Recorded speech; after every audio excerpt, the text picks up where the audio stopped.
up, Badlands? Explain those Badlands. That's a hell of a name.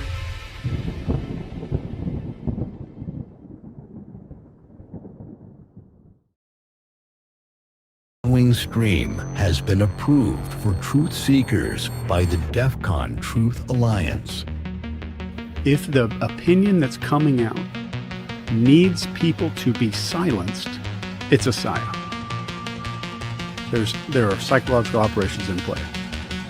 So if you can't question it, if you're supposed to just go along, it's a psyop. Yeah, and if people have to be silenced or publicly shamed because of their information, and they're not telling people the sky's falling, they're not saying crazy shit. Mm-hmm. They're just saying basic stuff, and they need to be silenced. That is a psyop. There's a war out there, old friend. A world war.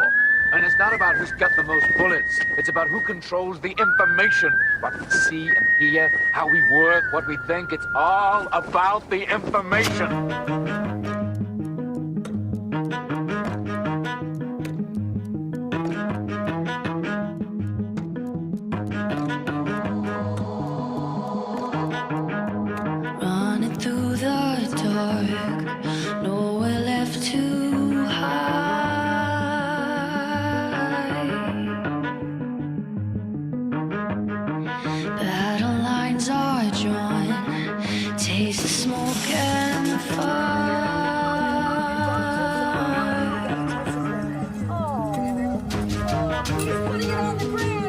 We're the ones that were on the ground. We're the ones that are actually reporting what's going on.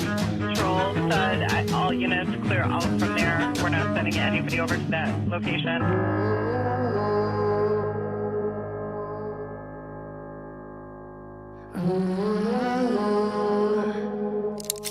We have an Insurrection Act for a reason.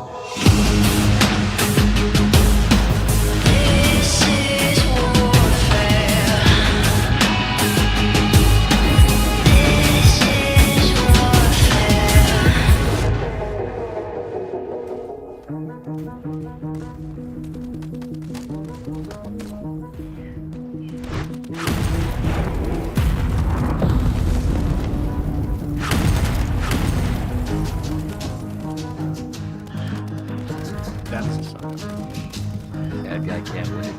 It's a morality tale.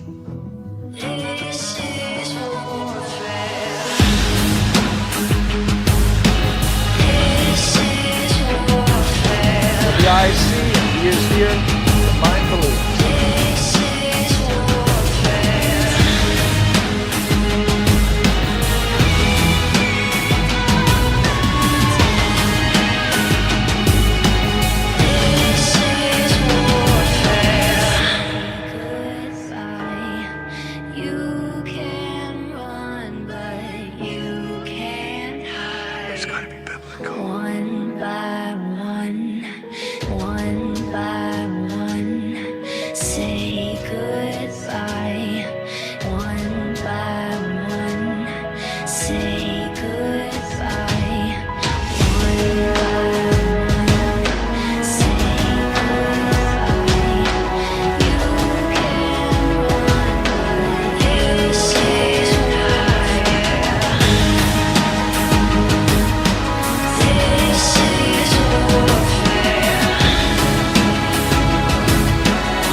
That got me so It's awesome. I love it. Real quick, folks. The gentleman that creates these intros for us off of the concepts and ideas that me and Josh have. If you want to get in contact with him, reach out to me, reach out to Josh. We can put you in contact with him. This guy is phenomenal at doing this stuff. Like, it's just me and Josh will kind of tell him like what we're looking for, what we're feeling. And as you can tell, he he creates it. Welcome to DEFCON ZERQ, episode 13 on the 14th. Episode 13th on the 14th. We got a special guest tonight. Pretty excited about that. Yeah, we do. Kind of love it. It's gonna be a very familiar face, a very familiar voice, and very familiar knowledge that you guys are all going to enjoy. But this is what we need you to do. We're going to get into the ads right now, and then we're going to get straight into this. This is a conversation that the deep state definitely is not going to want people to hear. So this is where we need you to do your part. Share this everywhere on all your platforms. Text it out. Email it. Let them know. DEFCON ZERQ is the place to be. This show is live. And with that, let's get into it. So let's get this first commercial on deck, and hopefully this StreamYard will work fluid for me. And it does. Great. Introducing SLNT. Empower your right to disconnect with SLNT Faraday cage bags. In a world where tech never sleeps, our mission is to keep you safe, private, and healthy.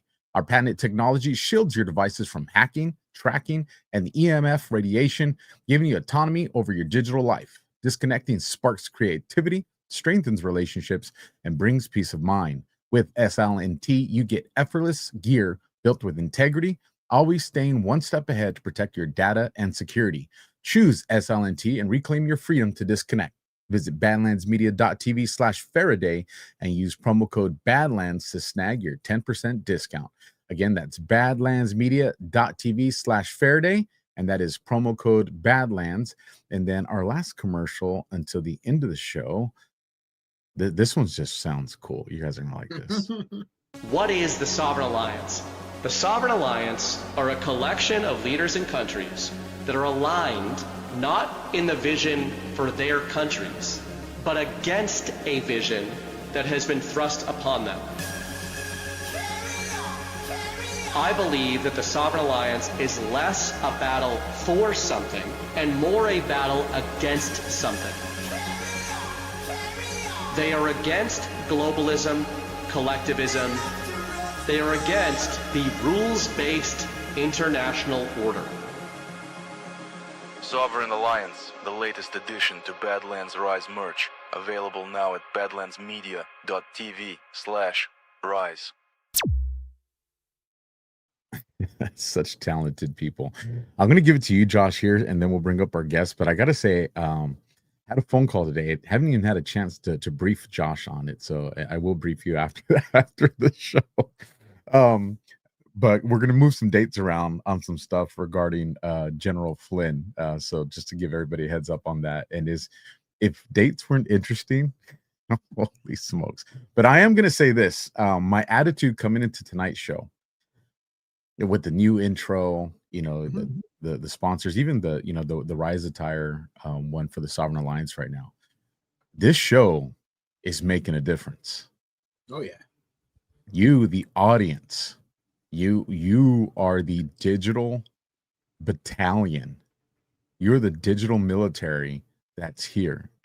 And the information you're going to receive tonight and the way you carry that out, your dispatches is the way I would see it. They are deeply afraid of this show. Deeply afraid of this show. And on the other end of the spectrum, the show is very much appreciated. And I think we see that by the things that are happening. So Josh, any intro words, and then we'll bring up our guests. Well, I think that we're at such a critical point in the world right now. We're coming off of the Hamas-Israel ceasefire. I think it'll last less than 2 weeks, but that's just my opinion. And we started phase 2 today, according to Donald Trump. We'll get into that here in a little while. And what does that all mean and what's happening in the world and the geopolitical analysis? We're going to talk a little bit about that. We're going to talk about some Q proofs, some com proofs. We're going to talk about some Q decodes, and we're going to bring the ghost of George Thomas Jefferson. Is that his name? Thomas Jefferson in here? Yeah. Ghost of base Patrick Henry. Let's get him up. That's right. That's right. What's up, boys? What's up? That intro is pretty good. It's a pretty good intro. Solid intro. Got me fired up, man. Yeah. This is warfare. So one of the things that just the timing of all this, I mean, you just got to sometimes wonder if it's just divine or maybe they're just really good at programming. I don't know, man. I'm gonna choose with the divineness, but we had talked about getting you on the show, Ghost, and then it just ends up correlating with this time, with everything unfolding with Israel, just to perfection. Like honestly, listen, when I put my audience hat on and I look at this, I'm like, nah, y'all planned it like this. Like, you guys knew, you all planned it, and it's not. It's completely unscripted. And one of the things that Ghost had mentioned, I was just like, man, that would be a great conversation to have. Was Ghost had alluded to the Saudi purge with MBS. So if you can, Ghost, kind of just recap that for us and kind of explain how you kind of saw this meeting of the military generals and Quantico, that was unprecedented, and feed us your thoughts on this. Yeah, so going back, I mean, this ties right into Q because I just happened to be on the chans. I saw the whole, insider anon, that whole spiel that happened before Q actually came on. And then when Q started posting, originally without the Q signature, but then said, watch Saudi Arabia this weekend. And then, of course, that weekend was a Saudi purge. This is November 4th and 5th, 2017. And what happens is the sword dance happens 5 months before. So you have Trump go first trip abroad to Saudi Arabia, blows away the MSM because they're like, wait a minute, I thought this guy hated Muslims. This guy was talking about a Muslim ban, and now he goes to the homeland of Islam and is greeted like a conquering hero. Gets this sword dance. A month later, Mohammed bin Salman, who is the defense minister and deputy prime minister, the 30-year-old son of the king, is announced as the new crown prince. So he becomes the crown prince, and the guy he replaced is a guy named Mohammed bin Naif, and Mohammed bin Naif is a CIA shill. So I think when Mohammed bin Naif gets appointed in January of 2015, when MBS's father first becomes king, I think the CIA probably breathed a sigh of relief. They're like, all right, our guy is waiting in the wings, like we're good. And then it's announced, and there's a whole dramatic story we don't need to get into right now that allegedly happened where this guy was like forced to resign, step down, and MBS becomes crown prince. But fast forward to November 4th, and of course, this is a month after the shooting, the Vegas shooting, and a lot of speculation, and probably like I certainly would align with that it was a failed hit on him.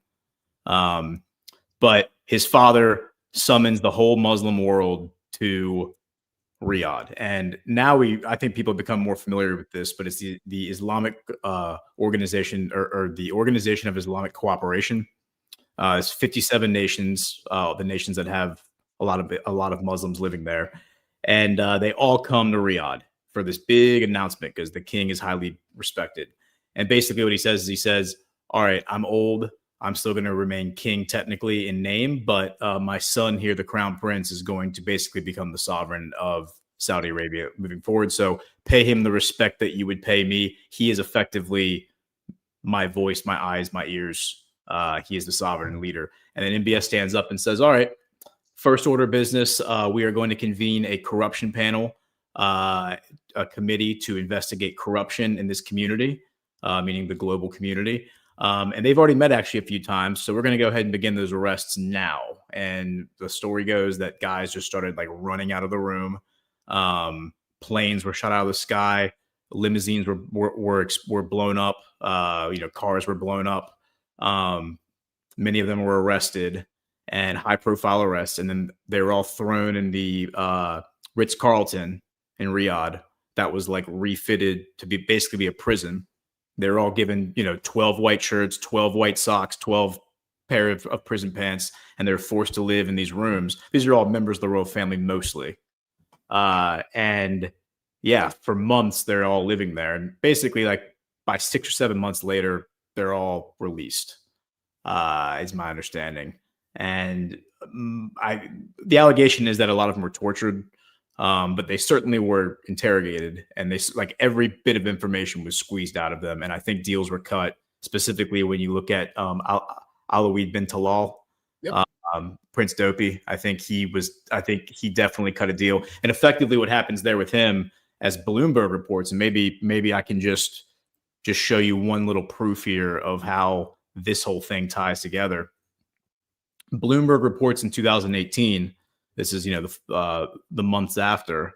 If you want to share my screen, Bloomberg reports that MBS is now the head of Kingdom Holdings. Kingdom Holdings is the $12 billion. So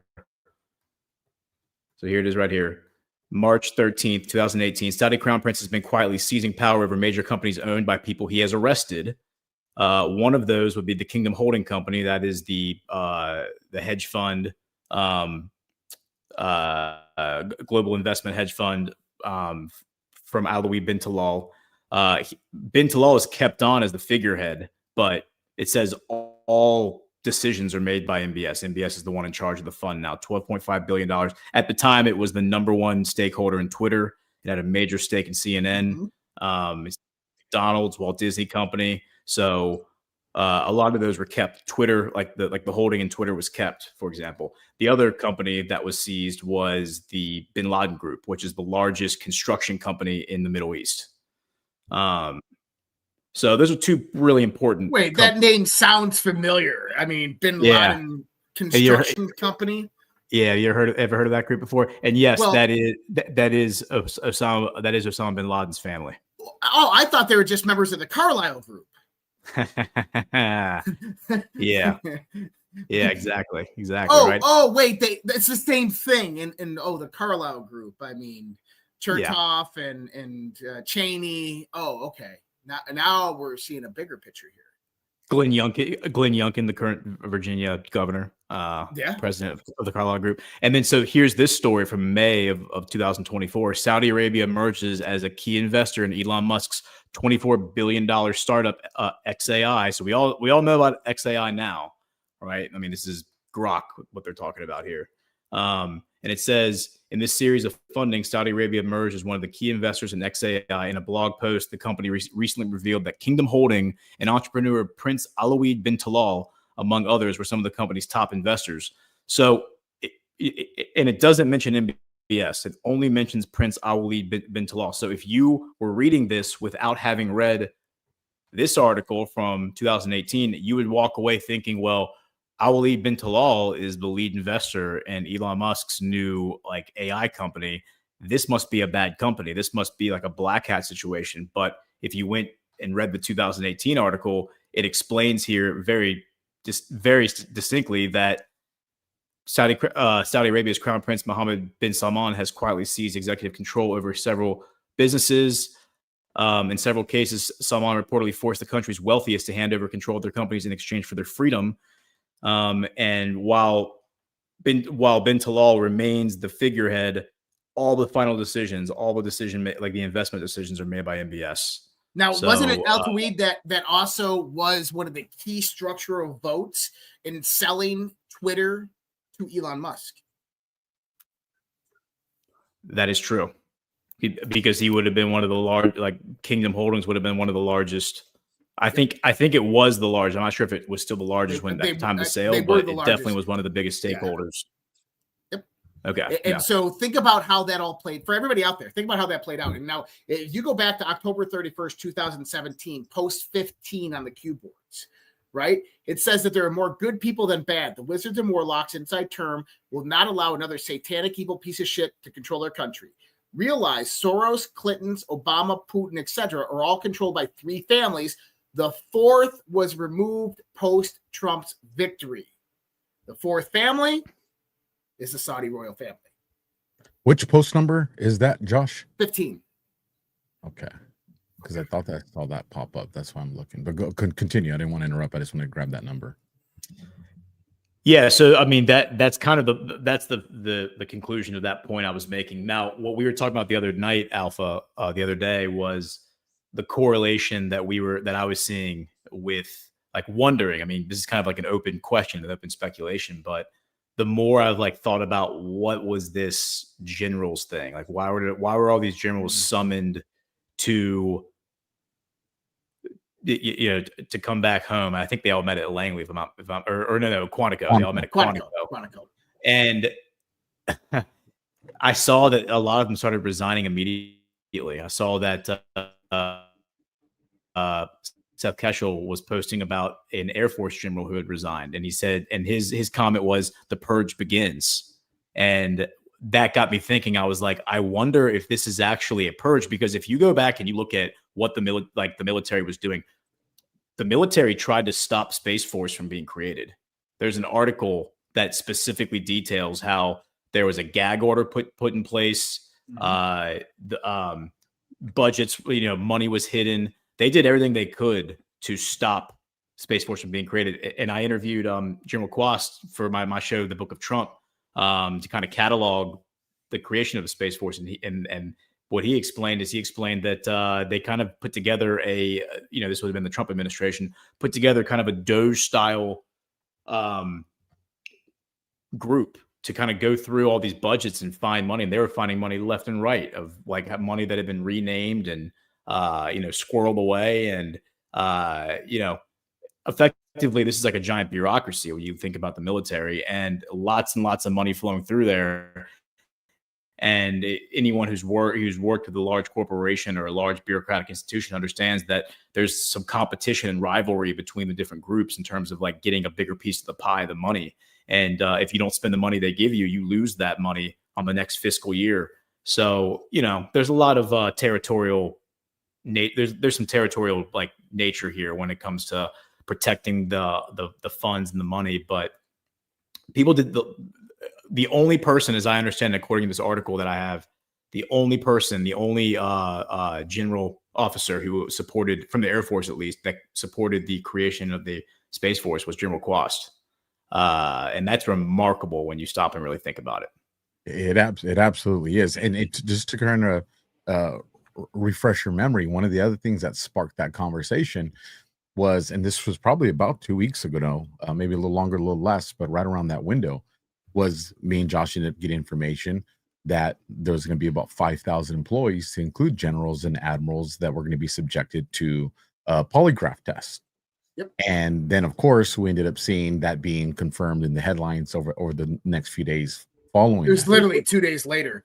Yeah. And the general we're talking about here, General Thomas Bussiere, 40-year Air Force veteran and head of the Global Strike Command, resigned hours after Pete Hegseth's controversial speech to military leaders.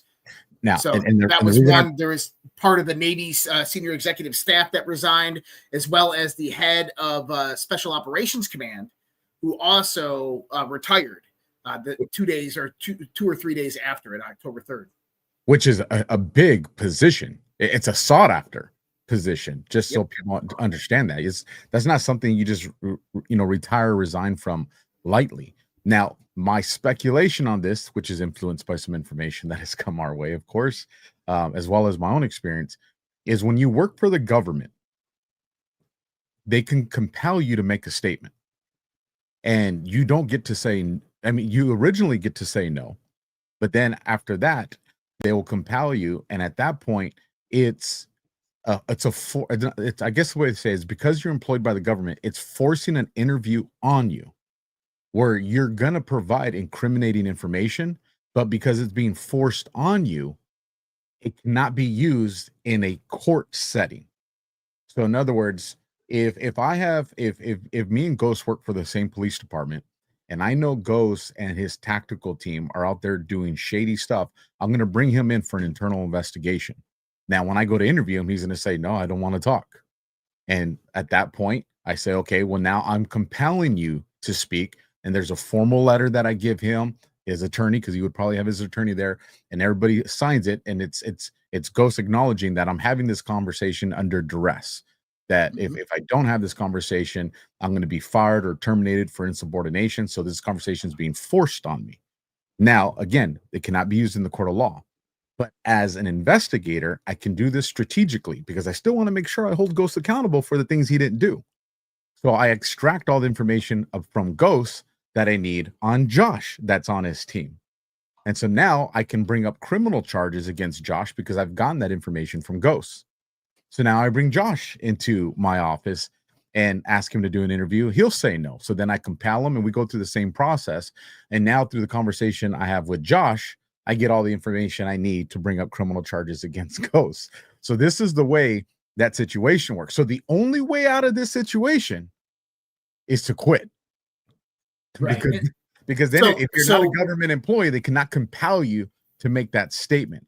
And then that information never gets there. So one would believe, as you look at, you're going to have, people subjected to a polygraph test, or the street jargon, a lie detector.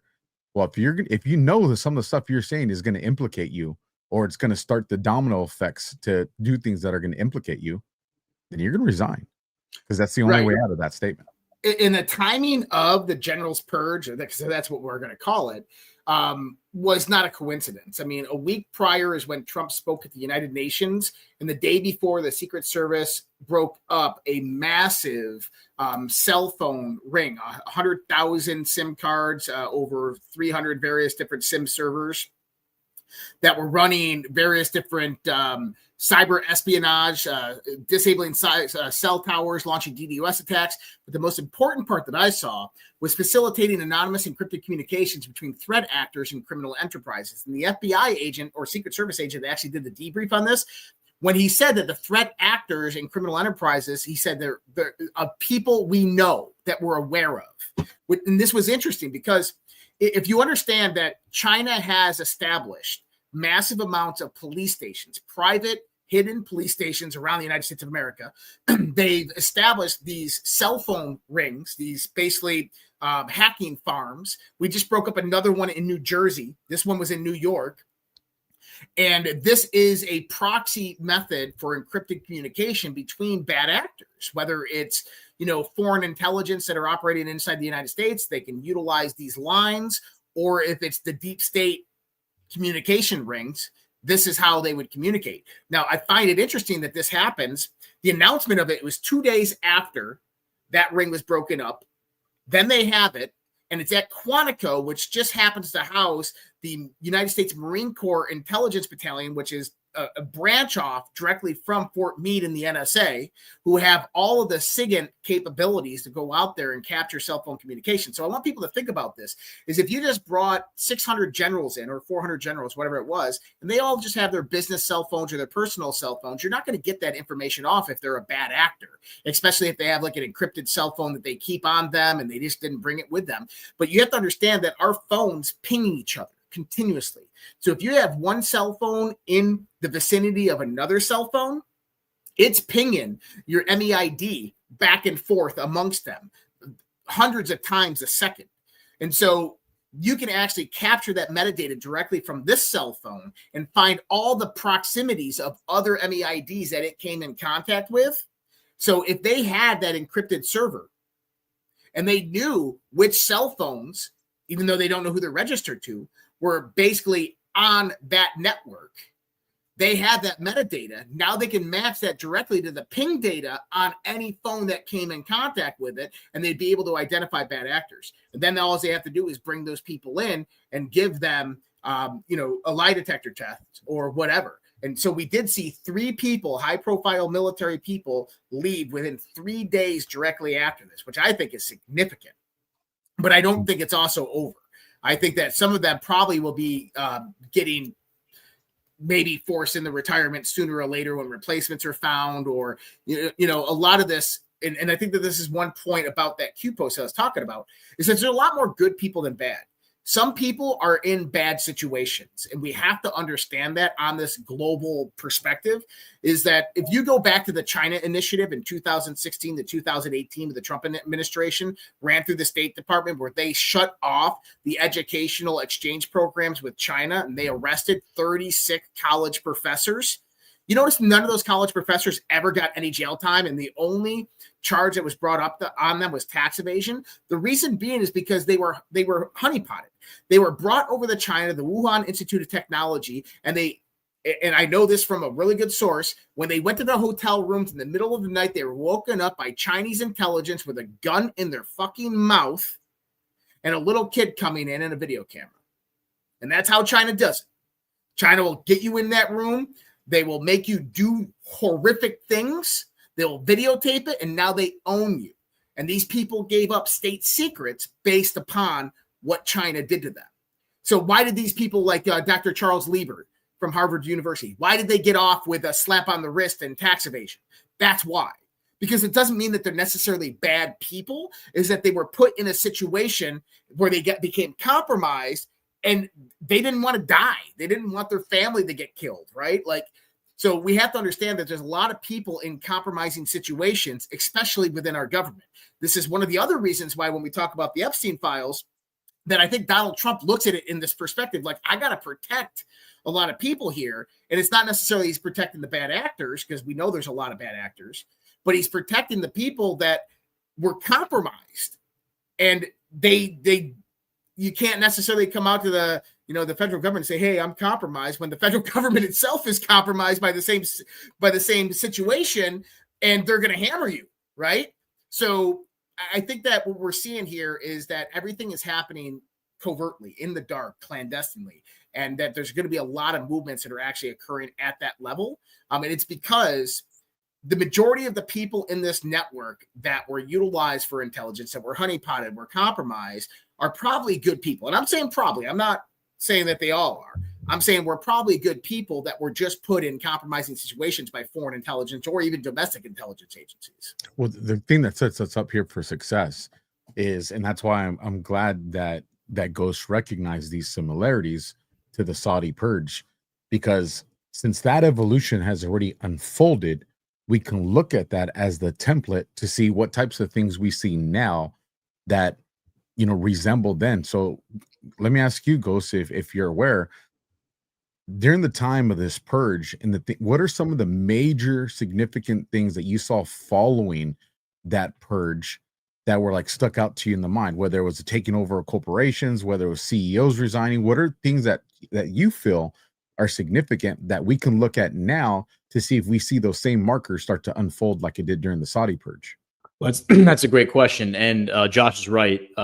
If this is following a pattern that we've seen around the world, this is going to be something that there's going to be like ripple effects. There's going to be reverberation. It's going to continue happening. The Saudi purge technically lasted 2 years because they continued arresting people all the way through 2019, and frankly, they're still arresting people now. I mean, though every once in a while, some low hanging fruit corruption case will come up on the Saudi news wire. But I think the big arrests of like the big corrupt royal family members was the first 2 years. Venezuela, Maduro has been doing a purge for the past like 6 or 7 years, ever since 2018. And there's a whole backstory there, Alpha, that I think I've told you about with the laptop from hell, where he basically brought this laptop that was given to him by a scorned ex-wife of one of his oil executives. She came and she gave him this laptop, and this laptop had all of the proof that her husband and a bunch of other officials had engaged in massive corruption with all of these the most powerful oil and diamond executives in the world, working for mostly Glencore, but other commodity asset trading companies as well. And long story short, Maduro hired some of the best lawyers out there. And then a year later, this is March 2017, he's given this laptop. March 2018, files 40 civil action lawsuits in the District of Southern Florida against 42 executives. A year later, in March of 2019, Trump then comes out and talks about Maduro being a dictator and says, "I'm going to put sanctions on Venezuela." And so then the defense attorneys for these executives come out and say, "Judge, this is now a national security matter. We can't move forward with discovery because we will screw up national security." And the judge says, "You're absolutely right. I have to dismiss all these cases." Dismissed. Now, what happened back in March 2018 is not only did they file in Southern Florida, they also filed in Switzerland, because all of these companies, these are the three largest commodity trading companies in the world. They control all the oil, all the rare earth, everywhere around the world.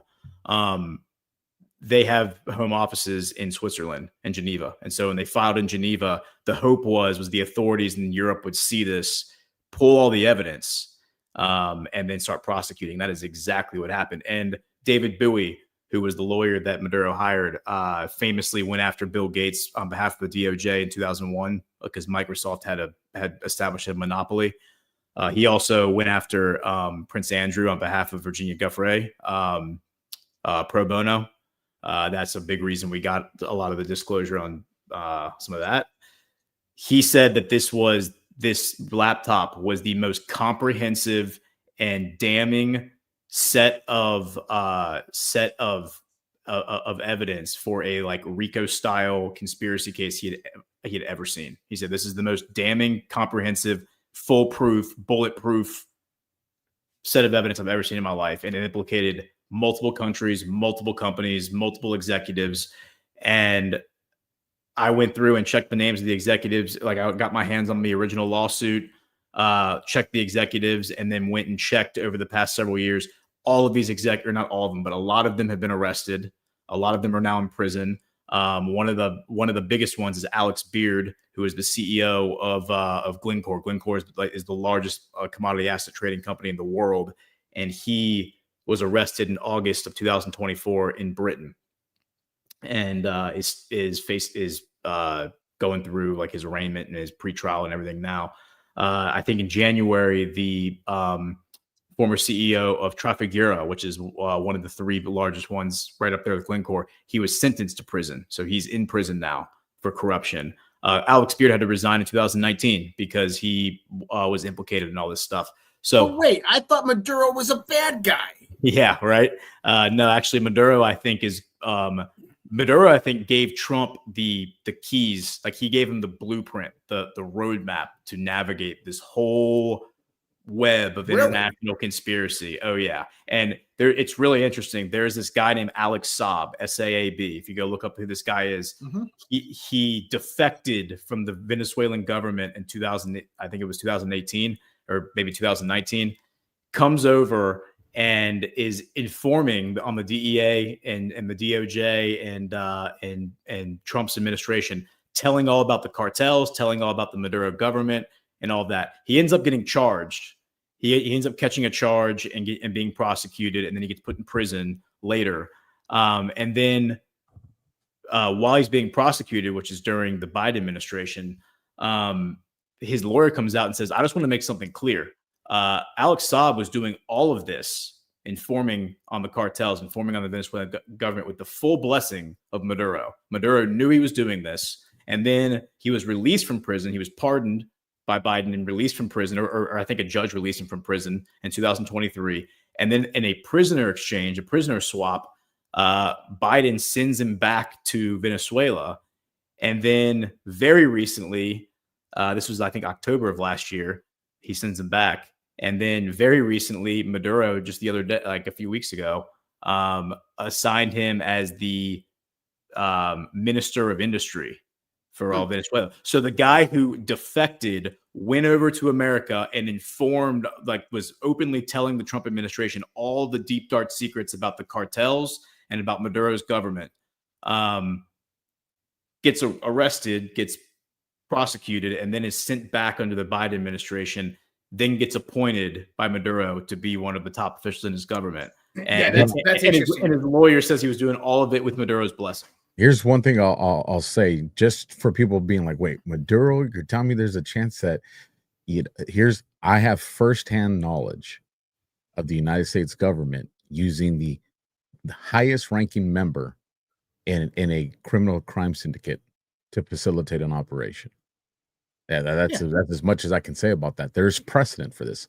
So before you guys go and start writing this off, like there's no way that they could get this type of, cooperation or collaboration.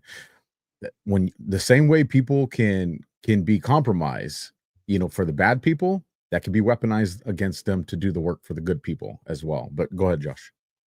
Yeah, no, I mean, it makes sense in retrospect because that's how Trump operates. He villainizes people and throws the book at them when they're actually working with him or he's using them. In the context of Maduro, it actually makes sense. I mean, Maduro is a longtime CIA asset. We put him in the power and he's ran that show for a very long time. And then the deep connections to China, Chinese finance, and the cartel finance with China is one of the big things that would have to be unraveled. it's boggling for a lot of people out there to wrap their heads around. But I think we're going to learn the truth about it here relatively soon. Well, one thing that like blew my mind when this happened, I almost fell out of my chair when I saw this, was on Friday when they announced the Nobel Peace Prize winner, because last week when everyone was like, oh, well, obviously Trump now has to get the Nobel Peace Prize, and then the Nobel Committee came out and said, well, actually, unfortunately, we already made our decision on Monday before any of this happened, and even though like this was all being seeded for weeks and weeks, we already made our decision. So we've already put the person, like, unfortunately, it's too late to change it. So it is what it is. And the person who won, of course, Maria Corina Machado, been talking about her alpha for like the past year. If you want to share my screen, I'll just give you a few quick talking points that'll just, I think, raise some eyebrows. Firstly, if Maduro's a dictator, how's she still alive? Secondly, wasn't she associated with the Bush family and an implant into Venezuela through the CIA as well? Yes, here she is in 2005, shaking George Bush's hand in the Oval Office. And you make a great point. How can a woman who is living in an authoritarian regime for 22 years stage protests, public dissent, organize these rallies, do all this stuff, go on international television, go meet and greet and shake people's hands, and still be alive, especially if the guy she's opposing is allegedly the head of the cartel? None of that makes any sense. And that's because it's all Prada. Yeah. But really one of the more damning elements of this is, this all starts in 2001. Her and this guy named Alejandro Plas start this NGO called Sumate. And Sumate, their goal initially, because back, Maduro came into office in 2013. So this is Hugo Chavez. They organized the 2004 Venezuelan recall referendum, which fails. Hugo Chavez wins that. But they were funded by the National Endowment for Democracy. I don't know if y'all ever heard of what that is, but if you ever heard of a guy named Mike Benz, he pretty much talks almost exclusively about the National Endowment for Democracy and how they are a CIA cutout to overthrow foreign governments. And as it says right here on the Wikipedia, a lot of her cohorts, like members of Sumate, including Assad's talking about the CIA. Jeez. Well, the Wikipedia is not talking about the CIA, but no.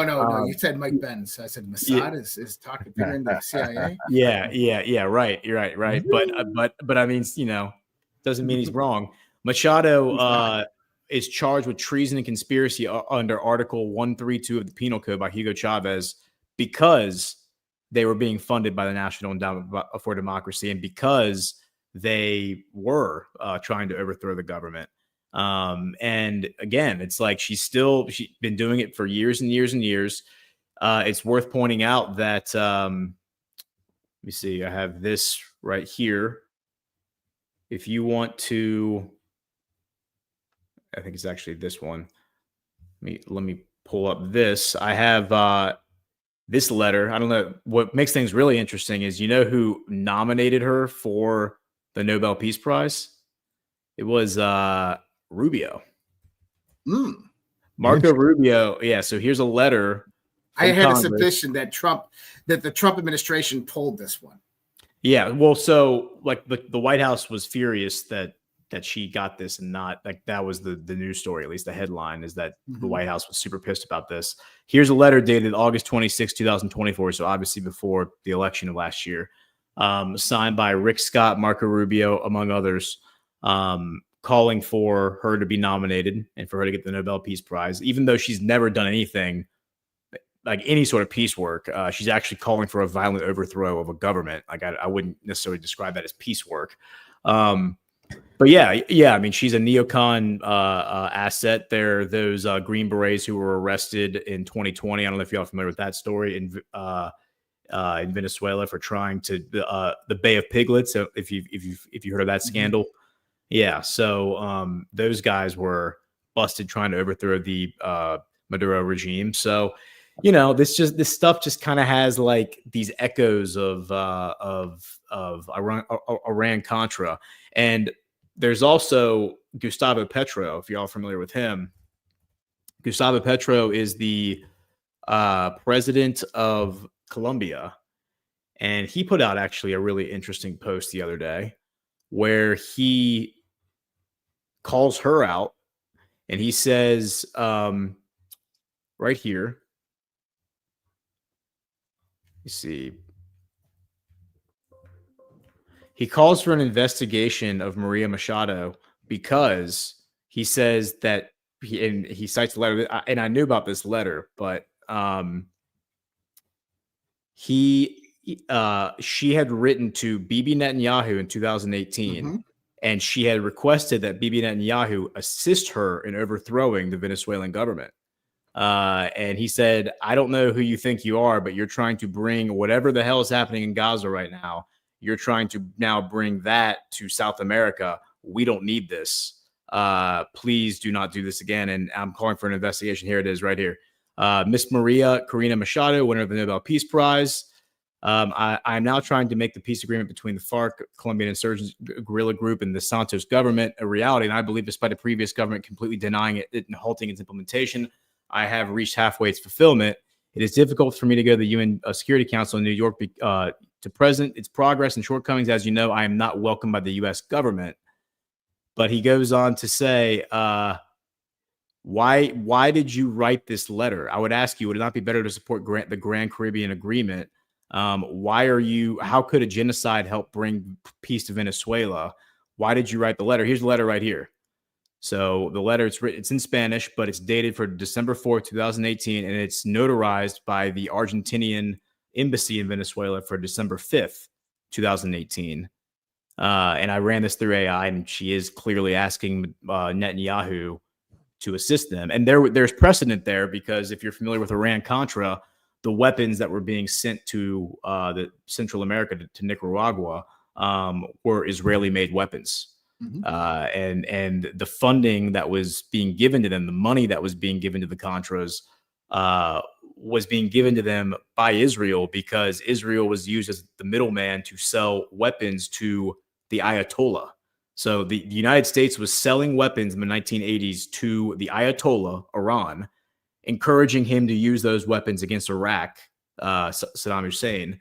And the middleman to sell the weapons to Iran was Israel.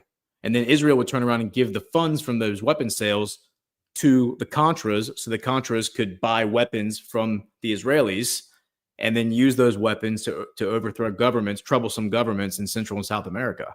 That's Operation Condor.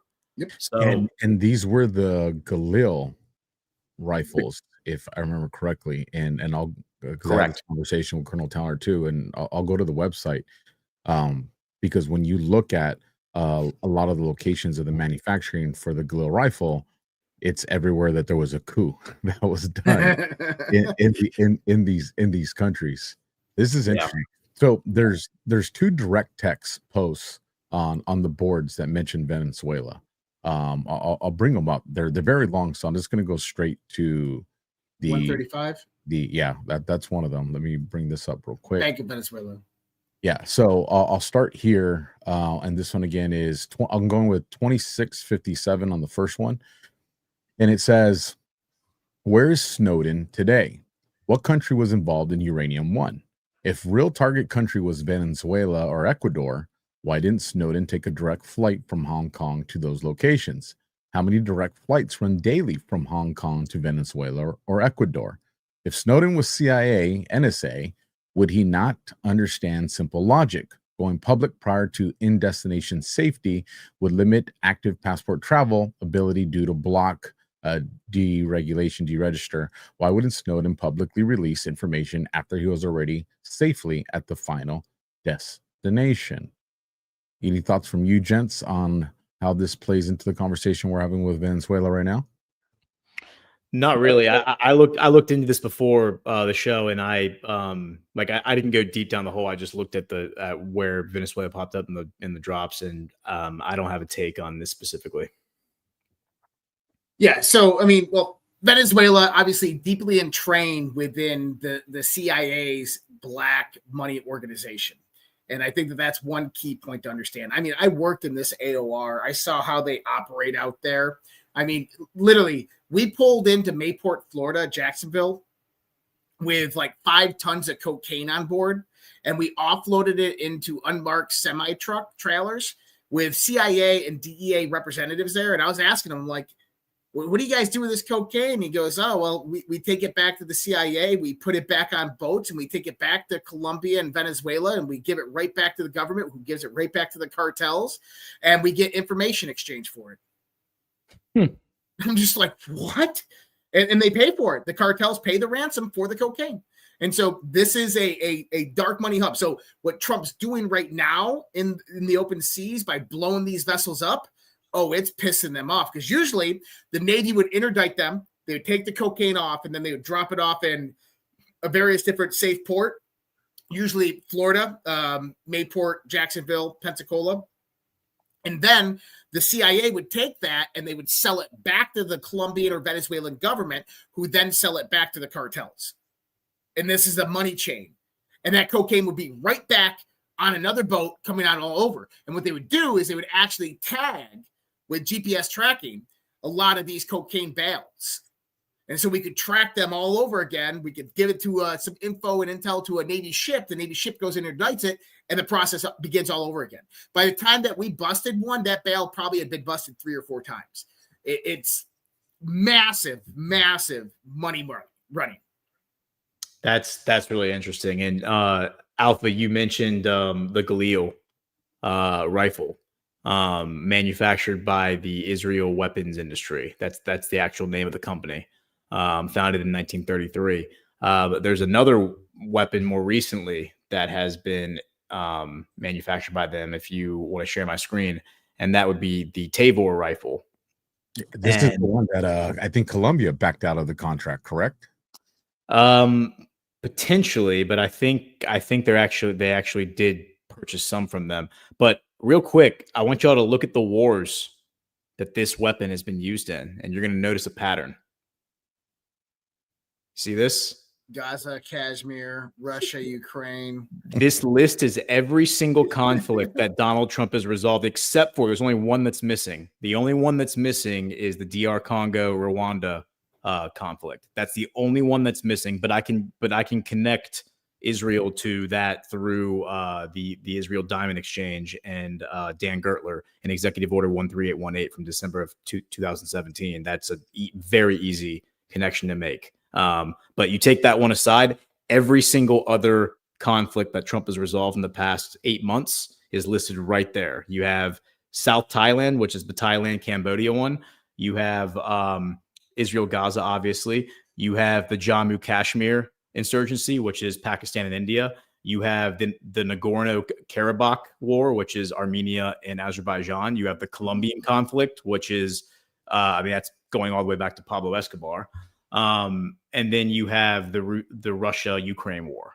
Is this why Ukraine's getting into the weapons business? Because they see what Israel's doing and they know they can make a lot of money on it?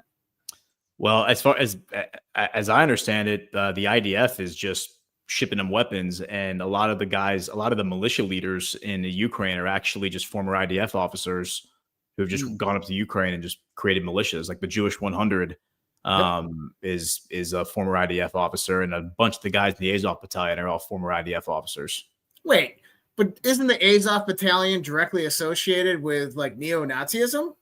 Yes, they are they call themselves Banderites. Banderinos. Yeah, they call themselves the Hebrew Banderites, which is hilarious. If Joseph Bandero. Yeah. If you understand the history of the Banderites and who Stepan Bandera is, they are literally. And the Ukrainians were actually Ukrainians. So the Banderites were actually responsible for over 600,000 Jewish deaths throughout Czechoslovakia. Yes. During World War II, they were actually working directly for the Nazis, and this is why and by the way, majority of the Ukrainian actors during that time were left out of the Nuremberg trials because they made a deal, because the CIA went in and began funding the Banderites to rise up against the Soviets. Yes. And so Stepan Bandera, which is what the Banderites are named. Stepan Bandera, who has statues built to him all over Ukraine now. He's one of the post heroes. 2014.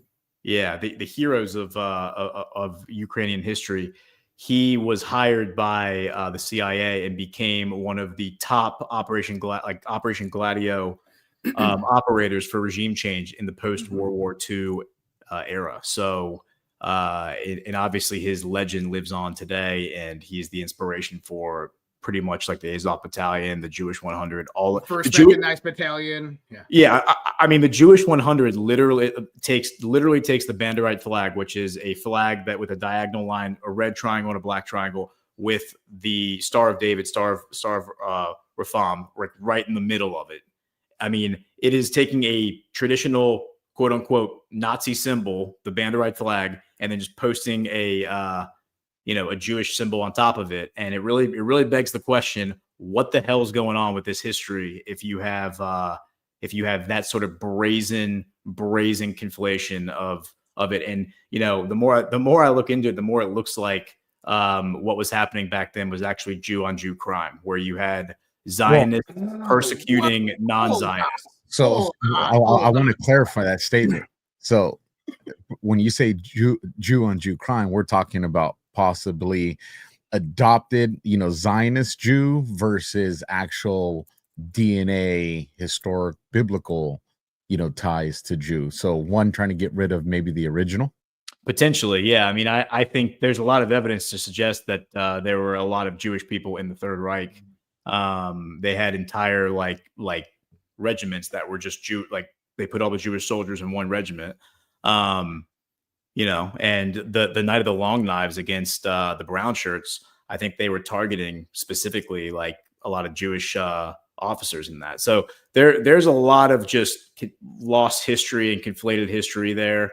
You have the Havar transfer agreement of 1933, where Hitler teams up with the Bank of Palestine, a bunch of London banks, Prussian banks, and then moves 6 million Jews out of Central Europe to mandate Palestine. The Harava agreement?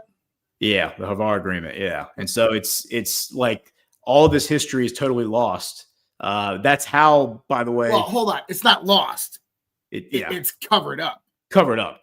Yeah. That's, by the way, how Hitler pulled Germany out of hyperinflation and the shitty economy they had from the 1920s is by doing that, by this elaborate plan where a commodities exchange where the Jewish migrants leaving Central Europe and going to Palestine were not forced, but they bought, they gave their goods to this company. The company moved their personal possessions to Palestine, and then they purchased the possessions back when they got there. And it avoided using German currency, which was worthless at the time, and it gave enormous wealth to it was an enormous wealth transfer to the Third Reich, and pulled the German economy like out of hyperinflation in like a year's time. Let me play this clip because my buddy David Whitehead, if you guys remember Earth Chronicles, my old host on Badlands, Earth Chronicles, David Whitehead, he did a great show today on the occult history of totalitarianism. And let me just play this. It's going to go into a Michael Tsarian, which is probably one of the top occult esoteric experts in the world of breaking it all down. But I want you to listen to what they're saying, what he's going to say here. And is endeavoring to infiltrate them into South America in any way possible to counteract the spread of red doctrine. It has been reliably reported, for example, that Dr. Vrankic has already gone to South America, and that Ante Pavelic and General Kraken, I can't read that, are scheduled for an early departure to South America through Spain. All these operations are said to have been negotiated by Drvanikic because of his influence in the Vatican. So, of course, this is just sort of like some declassified memos talking about this, the reason why. That's the official reason why. Well, the Vatican was trying to get rid of the red commies. Well, again, go to michaeltsarian.com, go to articles, look up one called The Red Papacy, and that's the whole history about the collusion between the Vatican and the Reds, the communists, and how that got infiltrated into the Vatican. And then when you understand what Michael was mentioning and what I've been mentioning about how the competition between the fascists and the communists was not about ideology. It was about the end result of the application of the ideology and how it should be applied. And the Germans just said, we can do it better than the Russians can do it, or the Italians. We like our version of fascism better than the Italians, and we like our version of socialism better than the communists. So it's a gang turf war over the same turf. So when you see the Vatican going, well, we're going to sponsor some Nazis, put them in different countries, because we're just trying to, they're very effective against communism and we're just trying to fight communism. This is just bullshit. This is bullshit. They're on the same team. And I think this is just pictures now. Yep. So in the we're just going to go through these. The Nazis. The Vatican collusion here. So it's not just the Islamic world that cozied up to Hitler and the Nazi ideology. These guys helped bring it into being. The Knights of Malta, right? You got to get into that history. We'll just go through these. Pope Pius being lauded through the halls in Germany, right? There's a book you need to learn about, the Wehrmacht priests, Catholicism and the Nazi War of Annihilation. There's a book to check out. There's a bunch of local. Now I want to go in here. I want to play this one. Let's understand. Hold on, it's True. Oh, let me now find we fast it. forward in our current time. We don't. Here, I got make a quick announcement here because they disappear. No, it's nothing. It's nothing bad. It's actually good. Shout out to Boom Diggity, gifted 20 subs, and shout out to Micro Toolmaker who gifted 10 subs. I just wanted to write those down because I know those disappear. And just folks, if this is your first time catching DEFCON 01, make sure you hit the heart, hit the thumb, subscribe, leave a comment, and share it out. But we do see the Rumble rants, and we do read those live at the end of the show. So if you sent a Rumble rant, don't think that, they missed it. We got it. We'll be reading at the end of the show. Same thing with super chats. And if you leave a Badlands boost, we'll be reading those at the end of the show as well. Hopefully, I bought Josh a little bit of time because I want to bring something up to bring this conversation into Israel and some comms that happened today, and I want to get your guys' take on it. But go ahead, Josh. Oh yeah, no, I was going to play this. I want you guys to listen to what Michael Desarian says here. And this is David, and then it's going to go into a post by Michael Desarian because it's going to show exactly what Ghost was just saying. To be solved, numerous passwords, an allegorical, highly symbolical, double entendre storyline worthy of the best latter-day spy writers, protected by secret signs and symbols and a myriad of enigmas to be confronted. In the labyrinth that is Freemasonry, there is a center where rests its holy grail. Many have tried to find it only to reach dead ends. And that's from Leon Davin, The Ritual, the greatest story never told. An absolute must-have on your bookshelf. I hope you guys are helping me share this episode out. If you're getting any value, help me get some more eyes on this, guys. Thank you so much. Now, okay, before we go to this one, this is my cue. Speaking of Michael Desarian, we are now going to leave the study of more of what you've probably been hearing a lot of, communism, socialism, and we're going to move into what happened with the Nazi experiment and the occult roots of that side that none of your woke right buds are going to tell you about. This man will. So strap yourselves in. I'll be back in 5 minutes and we'll talk about it. Here we go. But let's, as to their nature, let's go to their own words. This is a key thing to do. From Joseph Goebbels, the Minister of Propaganda of the Nazis, he says, our struggle against Bolshevism is not a struggle against, but on the contrary, for socialism. What did I just say? A struggle inspired by the deep conviction that true socialism can only be realized if the most vulgar and most compromising offspring of socialism is first eliminated. And he and others went on about this. So wait a minute, we haven't even caught up in the world today to realize they are socialistic. No, they were fascists. Define that, please. Well, that's where I'm off, mate. I can't. Fascism is the type of socialism that interests the middle class and is targeted to the middle class and maybe even higher up the ladder than that. Communism is custom made for the working class who don't like anybody above their own station. So it has to have so socialism has been broken up into different we haven't even got that yet outside of Unslaved and the people we've dealt with and your great writers that we try to feature here. The general world hasn't twigged this at all. And that's why they're in a mess. So what is Goebbels talking about here? One of the lead Nazi ideologists? Revised socialism. The Bolshevik thing doesn't look like it's working. we're going to fight to the death to get it to work. We want it to be plain. We want it to be simple. We want it to be direct. And we have a challenge. Yes, the working class always accept the socialism in the lowest brow form, but our challenge is to see if we can get socialism to be accepted by even up to the level of industrialists, the great philanthropists, the artists, the middle class, the housewife. Sound familiar? Now, he goes on, and this is like 5 minutes. I don't want to go into the whole thing of it, but do you guys know who Joseph Goebbels was? Yeah, of course. The chief propagandist too. Do you know what his nickname was in high school? What was that? The rabbi. Joseph Goebbels was Jewish. Interesting. And see, this is the twist, is a lot of people within the Nazi regime were Jewish. And so you start to put all this together is when we look at World War II, we cannot look at it at the vanilla perspective. You have to look at it from the occult perspective. We have to understand what was happening prior to this time, the infiltration of all the Masonic lodges from 1750 on forth throughout the 1800s. The Order of the Illuminati created Adam Weishaupt, Bavaria, 1789. Adam Weishaupt's relationship directly with Jacob Franks in Hamburg, Germany. Jacob Franks, the guy who took over Sabbatai Zevi's congregation, which produced Sabbatean Frankism, which is a very, very radical form of Kabbalists, right? Which are basically atheists on the surface level, but these are your true dark occultists. And they started infiltrating all of the lodges produced. Actually, David goes into this. They produced the Lodge of Memphis in the mid-1700s, which basically became the predicate for this whole ideological center of socialism to be derived out there. Socialism, communism, but it's just authoritarianism or totalitarianism.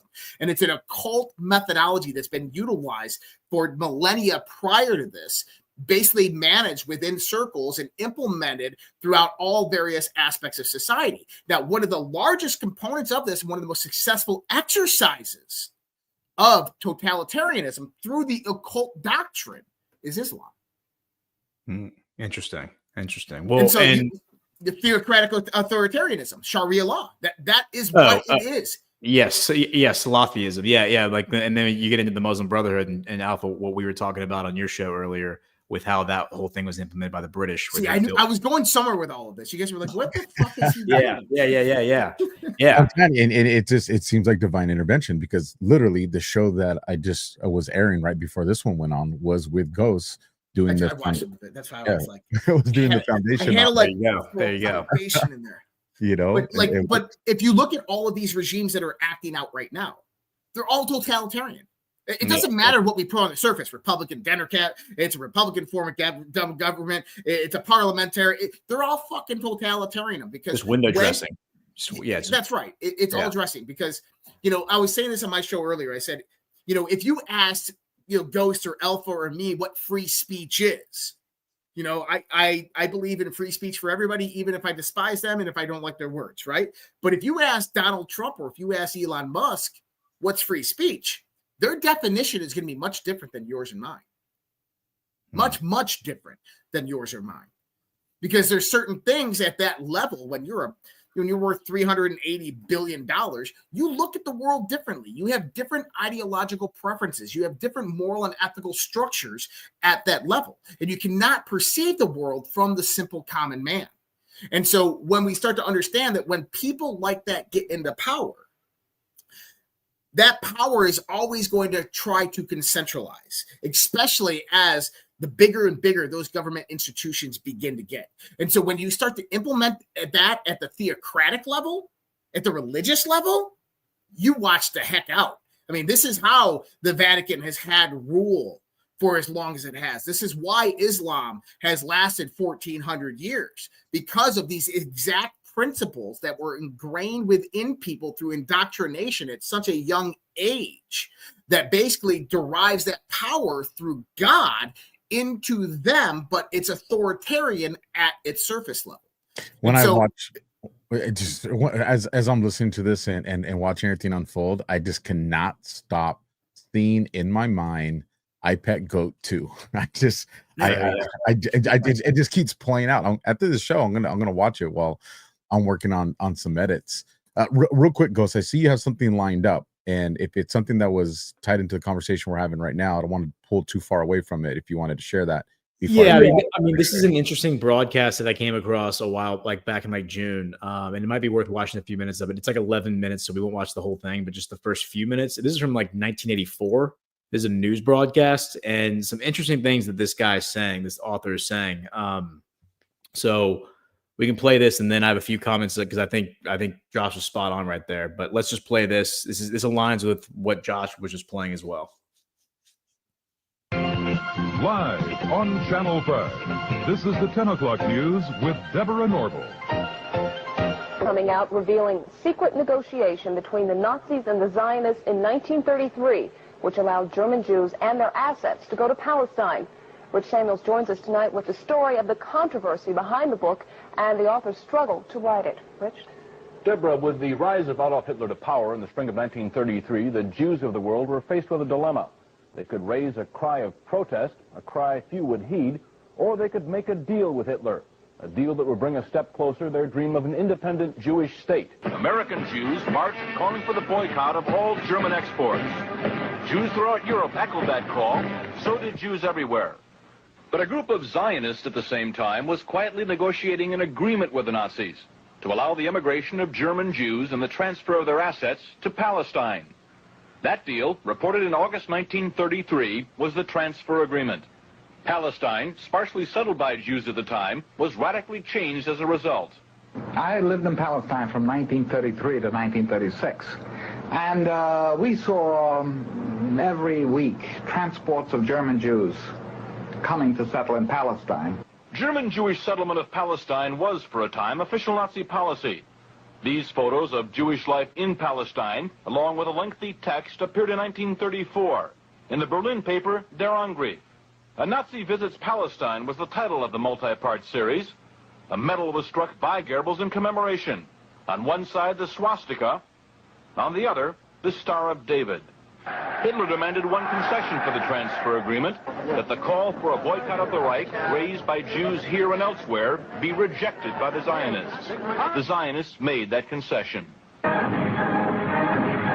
And so, while Nazis were marching in Germany, and while Jews were marching here, diplomacy was running a more important story. In the Mediterranean, where the dream of a nation-state for Jewish people came a step closer to reality. The story in this book some will find hard to accept. You've never been told what the origin of Nazi is. NA is National Socialism, which was the German Nazis, and in 1923, there was a double agent who came to Hitler, and he said to Hitler, look, your Nazi party is not, your National Socialist Party is not getting off the ground. You need an alliance. And he suggested that they ally with the Zionist Party. So the NA of National Socialism joined with the Zionist Party in the World Zionist Party in 1923, and ever after was known as the Nazis, NAZI. The ZI was for Zionists, but of course no one knew that, because our popular mythology is that the terrible Nazis were attacking the Jews. But what we were never told is there was a great schism in the Jewish community of the world between the Zionists and the non-Zionists. You see, the non-Zionists were the Orthodox Jews who believed you could not have a Jewish state until the Jewish Messiah came. They didn't acknowledge Christ as Messiah, so they were waiting for their own Jewish Messiah to come. Then you would have a Jewish state, and that Jewish state would rule the world. But the Rothschilds in 1828 decided they couldn't wait for the Jewish Messiah, so they started what they called Reform Judaism under Moses Hess. And Reform Judaism said, yes, you can have a Jewish state before the Messiah comes. And the reason you could have it was the Rothschilds had made so much money, they said, we'll buy our own state. So the Rothschilds sent people out to the Middle East to have Jewish settlements, and which is today the state of Israel, totally created by the Rothschild money. And so Reform Judaism then became cause of a great schism between Orthodox Jews and Reform Jews. Now, no one has ever told you this, I'm sure, but you think... Okay, so there's one part that I want to find if I can scrub through. Beautiful mansions this is in gold Germany. money. Like, I love it. I'm like, Yeah. So there's a part that I want to get to. I hope he says it here in a minute, where he says there's actually a debate. This is 1984. He says there was actually a debate in 1975 about whether or not they should erect a statue to Hitler in Israel because he is one of Israel's greatest founding fathers. I want to get him to say this. They have riots in the Jewish parliament between the Orthodox Jews and the Reform Jews. And they cannot agree on anything because the basic premise is a fundamental disagreement over whether a Jewish state should even exist today. So in Germany in 1923, the German Jews were quite prosperous and quite happy, and they were not interested in becoming Zionists, and they were not interested in going to Palestine. After all, they had beautiful mansions in Germany, they had symphony orchestras, they had art, they had everything, and they were accepted in the community. As Ezra Pound said, Germany was the least anti-Jewish country in Europe. When you went over into Poland and Russia, you had very strong feeling against Jews. But in Germany, they were accepted and happy, so why would you ever have an anti-Jewish government in Germany? And of course, Hitler, allying himself with the Zionists, he said, after all, you're right. He said, we have the same goals. And so he allied with the Zionist party. And the mission of the Nazis was to force the anti-Zionist Jews to accept Zionism. And this is what the concentration camps were about.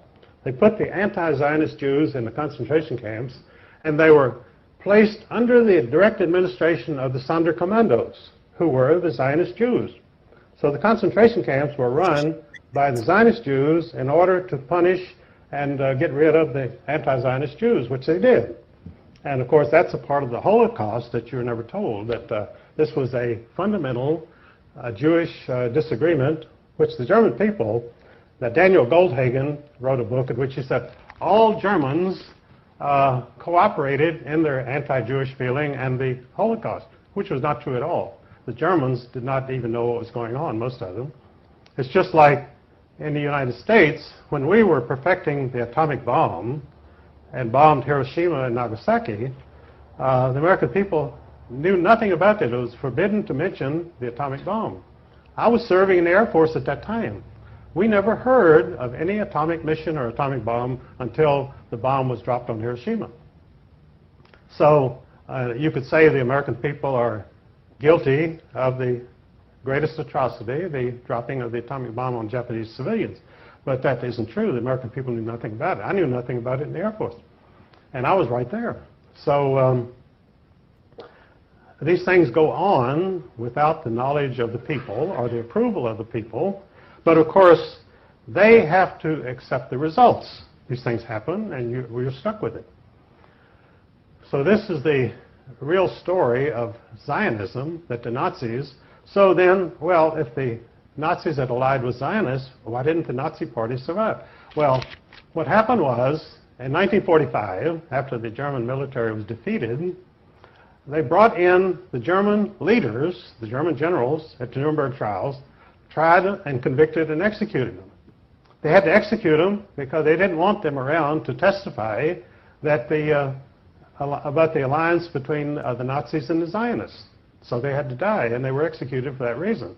Because, they told about the atrocities that the German generals had committed. But German generals are like any other generals. They don't really commit atrocities. The troops under their command may commit atrocities, but they don't commit any atrocities themselves. These German generals didn't go around shooting Jews or anybody else. But they were executed, and so the Zionist secret was safe. And now the Zionists were now in command of the world because their National Socialist allies were now gone from history, and the Zionists had a free reign, so they set up the State of Israel. And in fact, some Jews themselves even claim that there should be a statue to Adolf Hitler in Israel because he created the state of Israel, which is absolutely true. Without Adolf Hitler, Israel would not exist. The Jews would still be dispersed and they would have no country. But George Steiner, a very famous Jewish writer, proposed this about 10 years ago. He said, why don't they put up a statue to Adolf Hitler in Israel? Well, they're not likely to. And all right. So anyway, the fascinating diatribe, and gives you a lot of food for thought there. A lot of food for thought. But the point is that I think that most people can agree that whatever the truth of World War II is, we have certainly been given a whitewashed version of it, and we're not being given the whole truth. And whether what that guy says is true or not, is very compelling. A lot of it certainly answers a lot of questions, and a lot of like contradictions that are out there. And the big part is that history has been covered up. And this is one of the things that obviously Q talks about, is that go back in the history books, look 5 years, 10 years. And the further and further we get away from event, the less and less you'll actually know about it other than what they want you to know about it. And you get into the aspects of the Thule Society and the Theosophists and how they played a role in all of that. And you have the occult mysticism aspect of this. The Zionists were really, really big into this dark occult aspect. Now, this is also interesting because this is after this. This is Martin Sandler. He's the editor of the Letters of John F. Kennedy. Listen to what he says right here. And we're about to find this out. So Andrea Paolina is about to get the JFK declassified Russian documents from Russia, and she's going to post them to X, and we're going to learn something from this. But I want you to listen to what this guy says. There's a very surprising series of letters between Kennedy and David Ben-Gurion, not only the premier of Israel, but the founder of Israel, in which they're very angry letters, in which Kennedy is saying to Ben-Gurion, I'm killing myself trying to get a nuclear test ban treaty. I've even got de Gaulle on board, and that's impossible. And you keep testing in Dimona. You've got to stop. And Ben-Gurion, thank you, in so many words says, it's easy for you to say sitting in Hyannisport. I'm sitting with the Arabs all around me, and you want me to give up nuclear testing. And Kennedy threatens him. And he threatens him in such a way that Ben-Gurion resigns. And I will tell you that I found articles, not in any crackpot publications, but in very sophisticated publications saying, forget Lyndon Johnson, forget the CIA, forget Fidel Castro. The Mossad killed Kennedy because they were so upset over what he did to Ben-Gurion. Yep. The war of the letters, as it's called. Yep. And do you remember Flynn's video that he put out, 3 minutes and 40 seconds long, the sequence of events, 9/11, JFK assassination, Charlie Kirk, Netanyahu. Yeah. I'm just saying. No, it's time perfect. I'm going to do this real quick, gentlemen. I'm going to break to our last commercial. And then when I come back, I have a video I want to show you that's going to send us into a Q post. And for those that, want to get ahead of the ball, it'll be Q post 916. And, with Israel, as a famous saying that a lot of people talk about. But let's get into the last Badlands ad. Hey, Alpha, before you do that, just give me 20 seconds here. That guy, when he was saying that diatribe, he mentioned Moses Hess and Reform Judaism. Just to connect some dots here, Moses Hess, called the Communist Rabbi, that's his nickname. He is the founding father of communism. One of his two of his protege, actually, Engels and Karl Marx, they got into a fight over what Zionism should be and how the communist revolution should look, and they broke. But they were students of Moses Hess, and then of course Marx and Engels go on to write the Communist Manifesto in 1848. Now, 11 years before they write this book, in the 11-year period before they publish that book, this guy Moses Hess publishes 7 books about communism. One of them entitled "Communism and Socialism." Literally, that's the title of the book. Okay, so he is the founding father of communism. The reason that he doesn't become famous, in my opinion, is because even though he created this idea, he traces it back to ancient Judaism. And he says that the whole idea of communism comes from the ancient Jewish community and collectivism and all that. And there's a very religious element. That's why they call him the communist rabbi. And of course, Marx was atheist. Marx was also, I think, related to the Rothschilds, as I understand it. So there's a whole Rothschild thing there. Then you fast forward to the 1930s, 1920s, 1930s, and because he mentions that Reform Judaism is what changes the idea of whether or not you can create the Jewish state. You then have Zeev Jabotinsky. Jabotinsky creates revisionist Zionism. Revisionist Zionism affirms the fact that they can create the state, build the temple, and do all these things before the Messiah comes. And of course, his personal secretary is none other than Benjamin Netanyahu, Bibi Netanyahu's father. And Bibi Netanyahu is raised basically like in the proximity of these people, of Jabotinsky and all of his. Jabotinsky was the leader of the Irgun militia, which is one of the terrorist groups in the 1930s that then merged with the other terrorist groups in 1949 to form the IDF. So this is all codified history. You can go look on Wikipedia and they'll tell you this. This is not like this is not hidden history that this is what was happening. But and Jabotinsky, of course, comes from Ukraine, comes from Odessa. He created the Jewish militia in Odessa in like 1905, I think it is. Then he goes and joins the British military in World War I, creates the Jewish Legion for the British military. And his buddy in Odessa is none other than Leon Trotsky. Leon Trotsky, when they separate in Odessa, Jabotinsky goes off, joins the British military, and creates the Jewish Legion. Leon Trotsky, of course, goes on and is sent to Russia to murder the Tsar and lead the Bolshevik Revolution.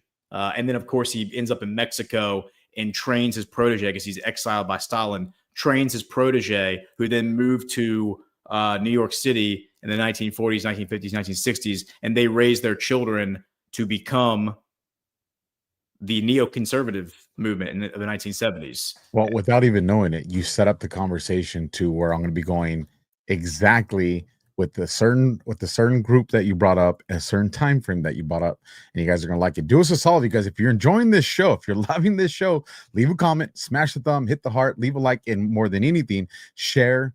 Here's our last commercial for the night. When we come back, I got some stuff that you guys are going to be like, holy smokes, this all came full circle. They say confidence starts with smooth skin. And baby, Soft Disclosure Lotion delivers. I swear by this stuff. Like, I kid you guys not. This is the first lotion I've ever had in my entire life that, like, I don't get ashy after I put it on any part of my body. Like, my hands are always dry, and my hands have not gotten ashy without, like, rinsing them through water and washing them with soap since I started putting Soft Disclosure on. Like, it is Black Man approved. I kid you not. Black Man approved. You heard him. And let's be real. If it can handle his hands, it can handle anything. Feet are like, they get so dry, like the heels of them, it'll just kind of like flake off. Like, but with Soft Disclosure, once you put it on, like it starts to absorb it. Yeah, he went there. Don't worry, we won't show you his feet, but trust us, they're smoother too. Soft Disclosure Lotion is made with aloe, goat's milk, honey, and our exclusive oil blend that actually restores your skin barrier. Visit softdisclosure.com, use code BADLANDS, and get 15% off.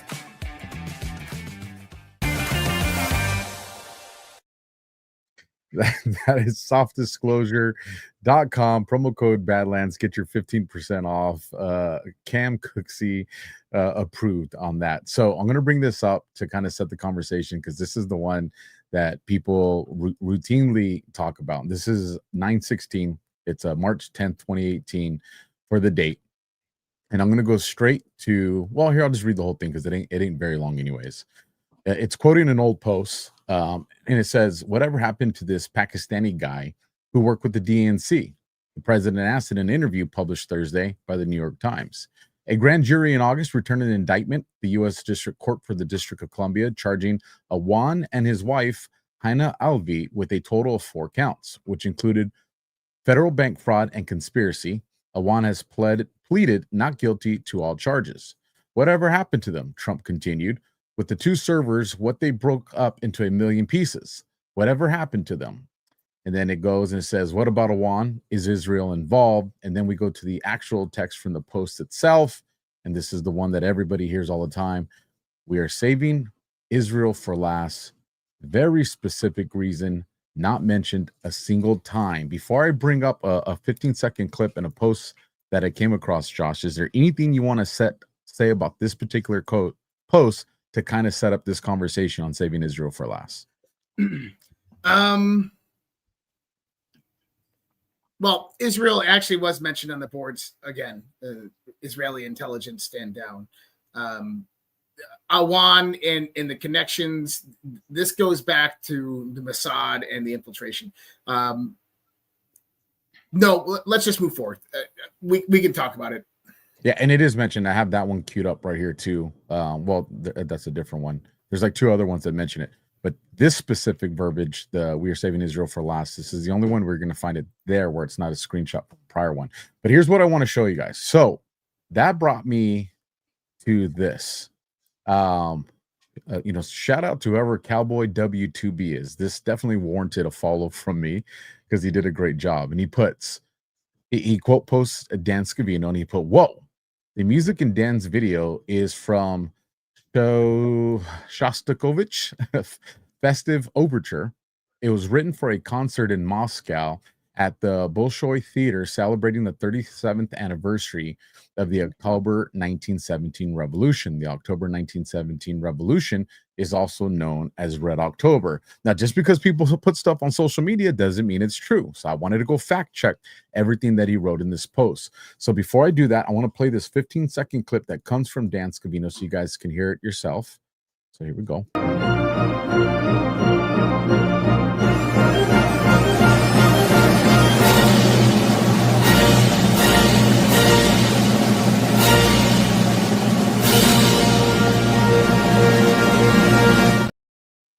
So I went and I said, first, let's track down this music and make sure it goes to what he's saying it goes to, and it absolutely does.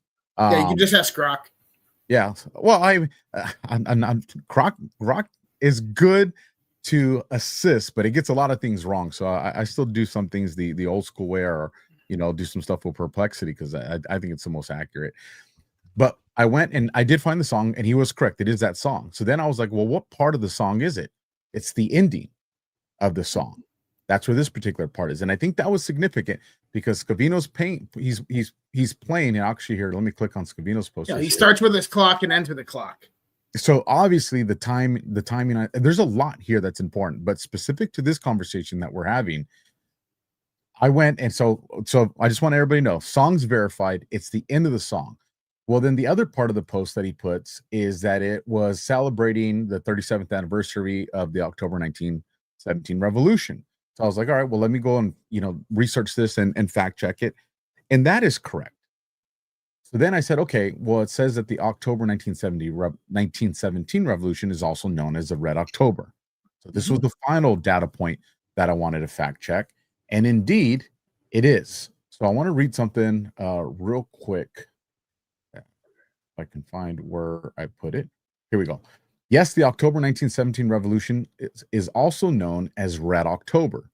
It is also called the Bolshevik Revolution. That's that term that you guys heard Ghost and Josh both use several times as they were kind of giving us this history lesson of the conversation that we're having.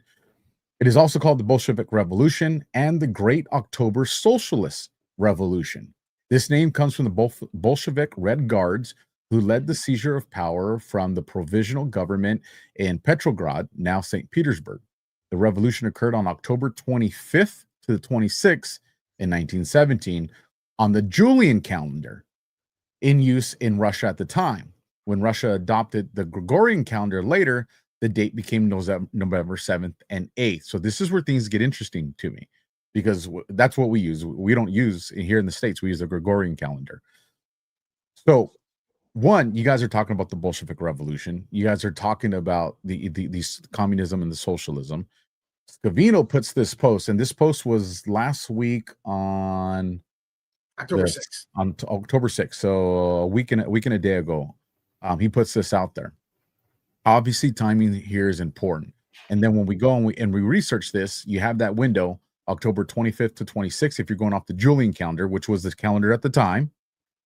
So can we expect to see something that either involves this or involves Israel that's between the 25th and the 26th of October? Or do we anticipate seeing this next month on the 7th and the 8th, because we're going off our Gregorian calendar, and that would have actually been the correct October date? So we had those two dates and windows. Yeah. These were all kind of anticipating the false flag event that's going to end this peace thing that's happening in Gaza. And you have, like I said, Scavino posting this. It all circles full circle with what's going on in Israel. And with that, I want to give it to you, gentlemen, to get your take on what I just gave you guys. Well, I got a few different thoughts on it. So this is much deeper and ingrained than when you say save Israel for last. I think this is much deeper and ingrained. Go back to the whole perspective of the multi-headed hydra. My viewpoint of the world is that we have what's called the multi-headed hydra. Each neck has a head. Each head is a different faction with a different ideology. Those ideologies sometimes work together. Other times they're warring against each other. Right now, we're in a war of the roses amongst those various different factions, right? But a lot of these are religious factions that have a revelationary perspective of what's coming in the world. This is actually a great breakdown of it. Let me play this short little. It's 1 minute long. Let me play this short little video, and then I'm going to show you a little proof of it on the sense of Israel. But let me play this real quick. Both in the Israeli military and the American national security apparatus who see a war in the Middle East, World War III, as fulfillment of biblical prophecy, as the end of the world in order to rejuvenate the world. This is the end times. This is the end of days. And again, I don't think this is really appreciated, how the American national security apparatus is fully committed to igniting World War III in order to force the return of Jesus, the second coming. And these elements in the national security apparatus, I'm sure you've heard of them, right? They're the Mormons.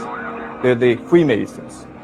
They are the Jesuits.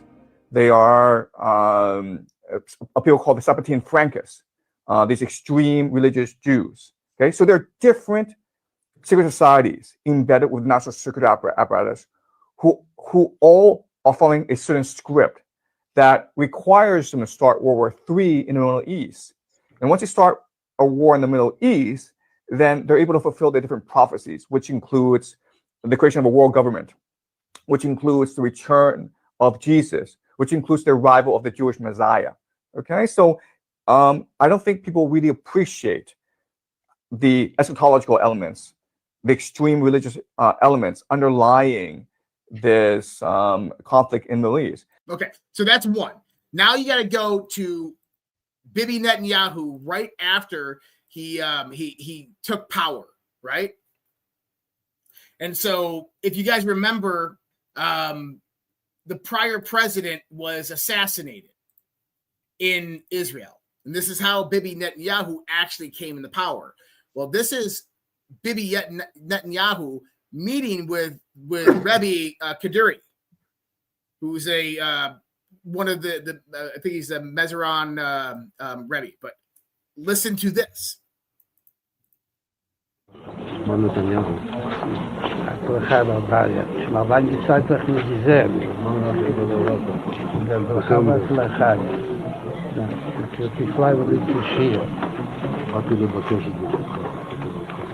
בכל העניינים. בזמן שישראל לאחרונה נמצאו כמה עניינים. מה שרואה עוד, וגם משהו שעדיין משיח ליבו. Mashiach is the Messiah. Yeah, Jewish Messiah. We're doing.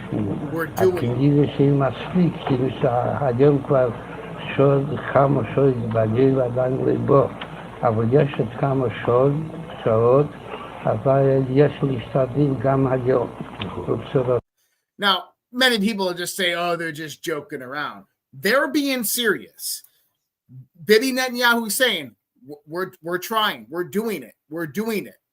And that goes back to what that gentleman was talking about with the Zionists, the Reformed Jews that came about wanting to bring about putting the Jewish people back in Israel and then bringing about the Messiah. And this comes about with genetically altering the white calf and so forth, and just instigating it instead of actually allowing it to happen on God's terms. Yes. Yep.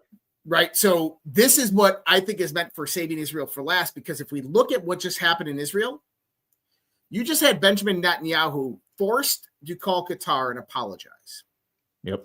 You just had Benjamin Netanyahu call Pezeshkian in Iran and say Israel no longer wants war. Okay. You got to understand, in a cultural sense, that's humiliation on the global stage. Oh, for sure. Yeah. Benjamin Netanyahu was just humiliated by Donald Trump on the on the global stage. In other words, he capitulated. He capitulated. Yep. As long as this progresses with no interference from that side, their progression is done. Because now what do you have actually coming into Gaza? You have the ISI, right? The International Security, or ISF, the International Security Forces. This is Turkey and Jordan. Okay, number one is they're not going to put up with Israel's shit. Yeah. If they have their security forces in there and the IDF comes in and starts doing something, they're engaging them. It's going to be a completely different war. Hamas, I get Hamas is a terrorist organization. I'm not denying that. But do we also know that? So think about this all in the same context, right? That Netanyahu is one of the progenitors of bringing this stuff about, to bring about the Messiah, to force it to happen, which is instigating war in the Middle East, right? That means that he would want to generate his own what? 9/11, correct? Oh, yeah. Well, how about him getting grilled in the parliament? אתה יזמת העברת כסף קטרי לחמאס יחד עם מוחמד אל-עמדי, אתה הובלת את זה בהוראה שלך אישית, אתה הובלת. ב-2020 אתה שולח את ראש מוסד יוסי כהן יחד עם הרצל הלוי לקטר להתחנן להגדיל את הכסף הקטרי. למה אתה מתנגד לוועדת חקירה ממלכתית? כי אתה יודע, כל הישיבות האלו, ישבה קצרנית, כתבה מילה במילה. לא תוכל לברוח, לא תוכל לגלגל אחריות על אחרים, לא תוכל להגיד לא ידעת. In other words, he's getting pressed. And so everything that we hear in the United States about Israel, in the kind of, oh, they're investigating Bibi for some corruption. It's bullshit, people.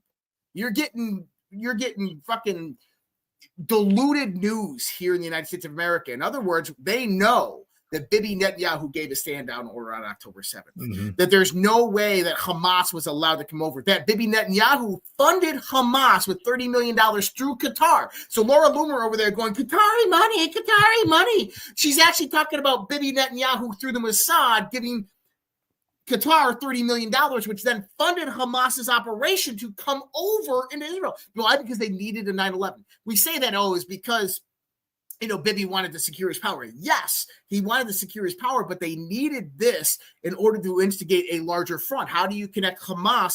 And now you get engaged with Hezbollah and Houthis, because they're going to get engaged. And then what does that do? That drives in all of the funding channels through Iran and the IRGC. And so once you get that involved, now you have a global conflict. And that's what we saw happen back in the beginning of the year. But Donald Trump ended that swift and smoothly. He took that playing card off the table, so Netanyahu couldn't use it again. And now we just took off the Hamas card off the table, so Netanyahu can't use it again. And Hezbollah has been completely annihilated.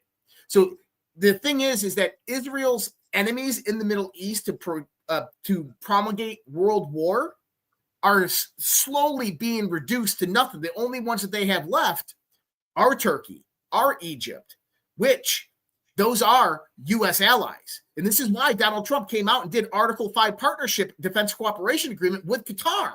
Yep. right? He came out and said, "Hey, we got $1 billion arms deal with you. We got a multi-$100 billion arms deal with Saudi Arabia." And then he does a defense cooperation agreement with Qatar, and then he gives them Article 5 coverage, which means that if anybody shoots a missile in the Qatar, the U.S. will defend Qatar. And then we have Turkey's part of NATO. Egypt is a NATO ally. So Israel cannot engage with anybody else. And now we know that something's going on with Iran.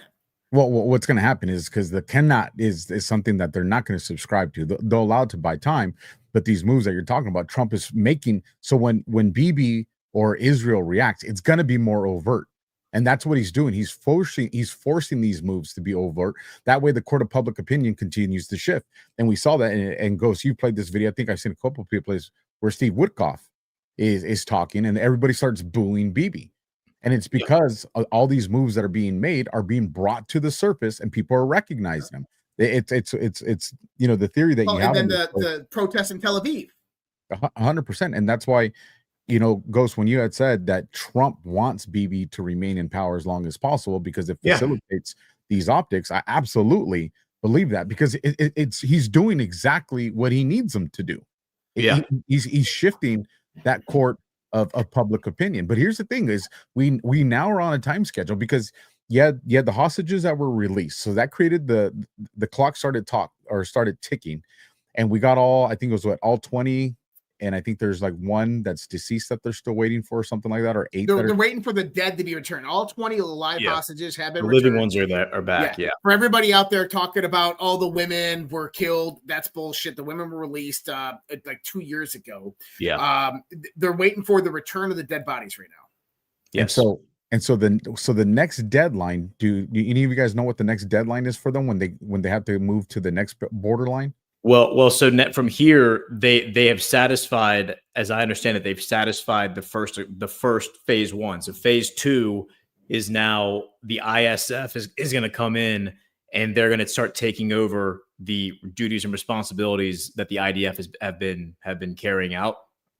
And it's a little subjective, I think, what this phase 2 is going to look like. It's going to be a combination of the ISF being able to demonstrate that they can handle it with confidence, and then the IDF approving that. And I'm sure that there are hard terms hammered out somewhere. They just haven't been released publicly. But the general idea is that the ISF is going to incrementally take over responsibilities, and the IDF is going to pull back to the last line, which is the outside border of Gaza. Provide some color commentary on everything that Josh has said, because I agree with everything Josh has said. The guy who is grilling Netanyahu right there was Netanyahu's own defense minister, who resigned in 2018 when he found out that Netanyahu was giving Hamas $30 million a month. It was actually $32 million. Right. Yeah. And the reason that happened is because in 2017, Trump got Abbas to negotiate with Hamas. Abbas is the leader in the West Bank, and they are not friends with Hamas. The first thing Hamas does when they came into power in 2006 was they turned their guns on the Palestinian Authority, drove them out of Gaza, and then they turned on the IDF and drove the IDF out of Gaza. But the first thing they did was they attacked the Palestinian forces. So they negotiated in 2017 to relinquish governmental control over all of the government activities in Gaza to the Palestinian Authority, because they agreed. Hamas said, yeah, you're right. Like, we really aren't taking care of the people. We will relinquish government control to you.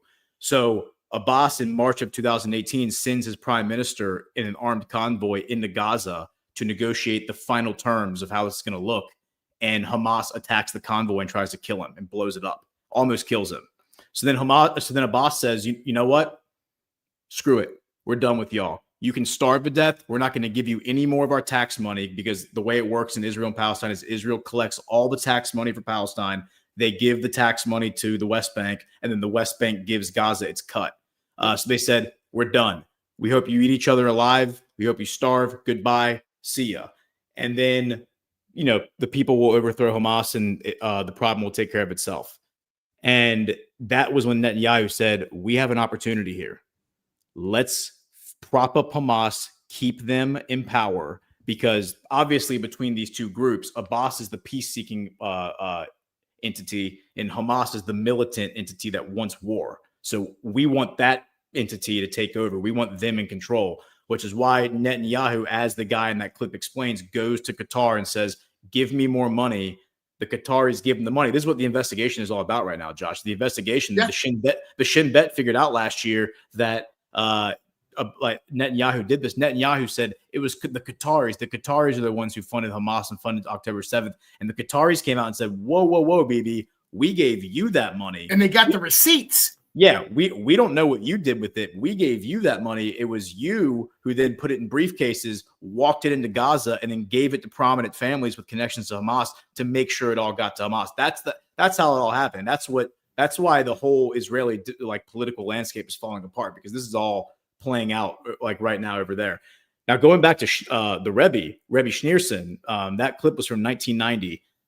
In the 80s, Netanyahu was the representative from Israel to the UN. So he lived in New York City, was attending the UN General Assembly, became good friends with Rebbe Schneerson. Rebbe Schneerson, who's the guy in that clip from earlier, he is the most important, the most prominent, the most respected Jewish leader of the past century. He's like the Pope of The Jewish Black people. Square, the Kabbalistic Rebbe. Yep. Yeah. He's the head of the Chabad. Remember, the Chabad is the place that Trump went on like October 7th on the anniversary, and everybody was losing their mind because Trump was at this place.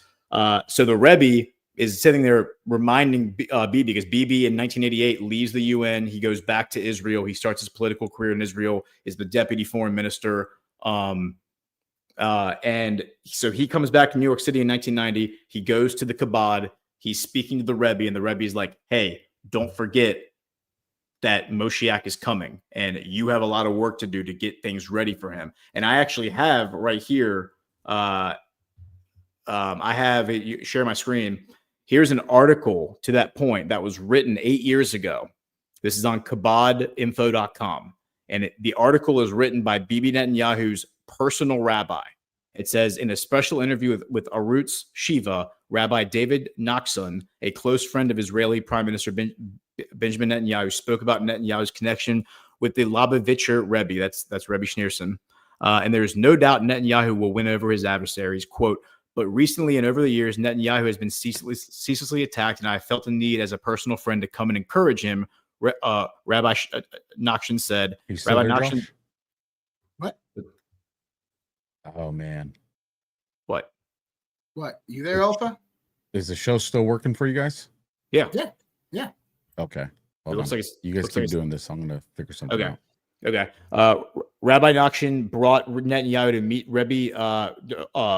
the Rebbe, Rabbi Meshulam Mendel Schneerson, for the first time in 1984, as well as several times afterwards. According to Rabbi Nachshon, the Rebbe always paid Netanyahu special attention. Quote, whenever Bibi came to see the Rebbe, the attention he got was outstanding, Nachshon said. You could see the love flowing. The Rebbe exuded great love for him, and you always saw the faith that the Rebbe had, that Netanyahu would do the right thing. The Rebbe trusted him. One time during the holiday of Hoshana Rabbah, Netanyahu was debating moving to Israel and entering politics. The Rebbe really encouraged him to stay in his position at the United Nations. The Rebbe really trusted him. There was no one who could do the work like Netanyahu, and the Rebbe made that absolutely clear. Quote, Netanyahu did remain in the UN for a while after that, and then came to Israel.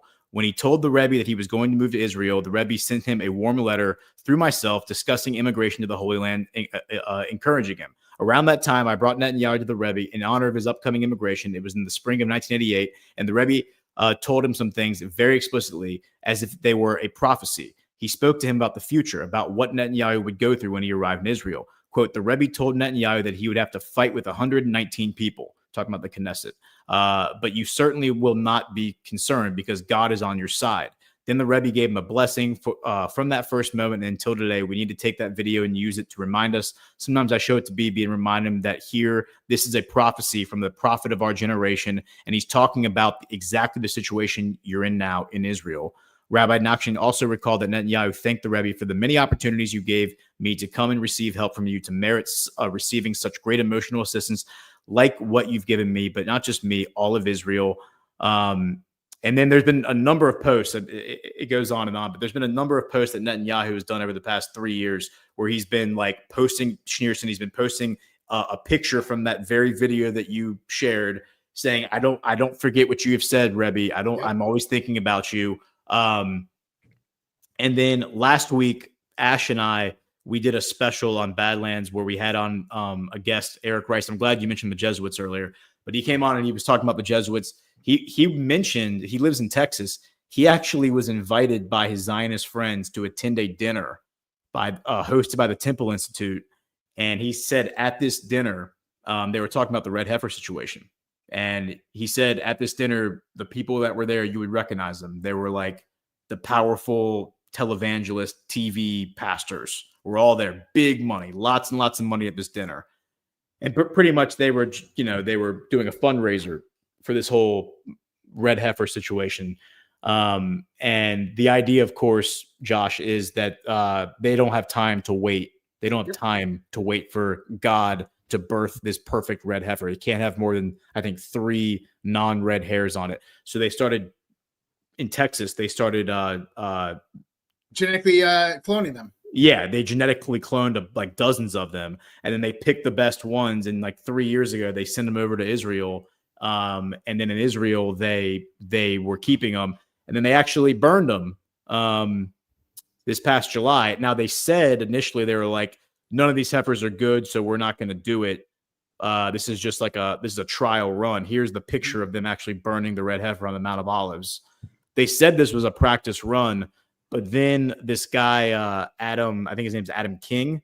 He actually went on, here he is right here. Adam King went on Tim Pool, and this guy, he's holding in his hand a dime bag of the ashes from the red heifers. And he said it was all a ploy. They actually were the right red heifers. And he went through like this long explanation of the sacrifice. And he's like, that was the real sacrifice. Now we can build the temple. And the purpose of burning those red heifers was that had to happen before, according to their belief system, that had to happen before the temple is built, the third temple. The third temple, of course, being in the place of where the Dome of the Rock is right now, meaning they have to blow up the Dome of the Rock, the mosque in Jerusalem, in order to build the third temple. They blow that thing up, and that is World War III. No questions asked. Pet goat too, man. So what they hope for is that they don't blow it up, but one of their enemies blow it up for them. Yep, exactly. And so that hypersonic all brings us to what happened yesterday. That all brings us to what happened yesterday in Egypt and why that was so important and why that was so damn significant. So we can talk about that. All right. One, I lost you guys there for a second, so hopefully the show was still operating. It was. I was watching it. Okay, good. And I sent you guys a private message so you guys can kind of see what was going on there. I think you'll find it interesting. So I missed a couple of segments on that stuff, so you guys will have to bring me in.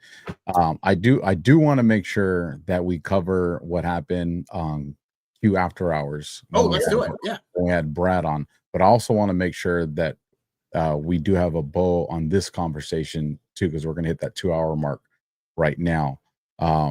So anything you guys want to say to kind of bring this conversation to land it, so we don't leave people on a cliffhanger. I'll go first, and then Ghost can go. But what you're watching unfold in the world is truly biblical. There is much more happening, and there's much crazier things behind the scenes in the context of the religious and ideological centers of the factions that are playing this out right now.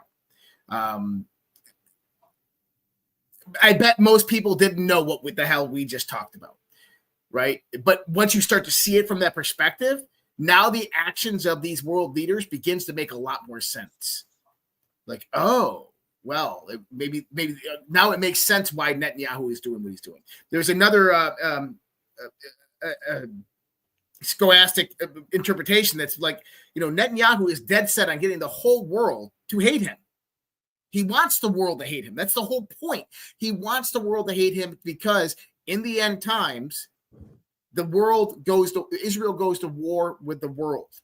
Yep. And Israel has the help from God. God comes down and brings the Messiah back, and they defeat everybody, and then they rule with the Messiah. This is what they want. And I know that people are like, oh, just that's anti-Semitic. It's not. It's like it's literally their religion of what they believe in. It's what they openly say. They openly are saying this. Like the guys in Netanyahu's security cabinet, one of them's a rabbi. He openly says this is what the plan is. Yeah, exactly. And these people got nukes. Yeah. And so to that point, as Eric Rice explained, the reason that these Christian Zionists in Texas are helping them do this is because from their perspective, they think that if they help these people raise this Messiah, that then that's going to force Jesus to come back to basically fight the Messiah, because the Messiah, of course, is probably going to be what we would call the Antichrist. And then that's going to force Jesus to come back. So they're forcing God's hand. That's what these people are so delusional that they think they can actually manipulate biblical events and force God to do something against his will.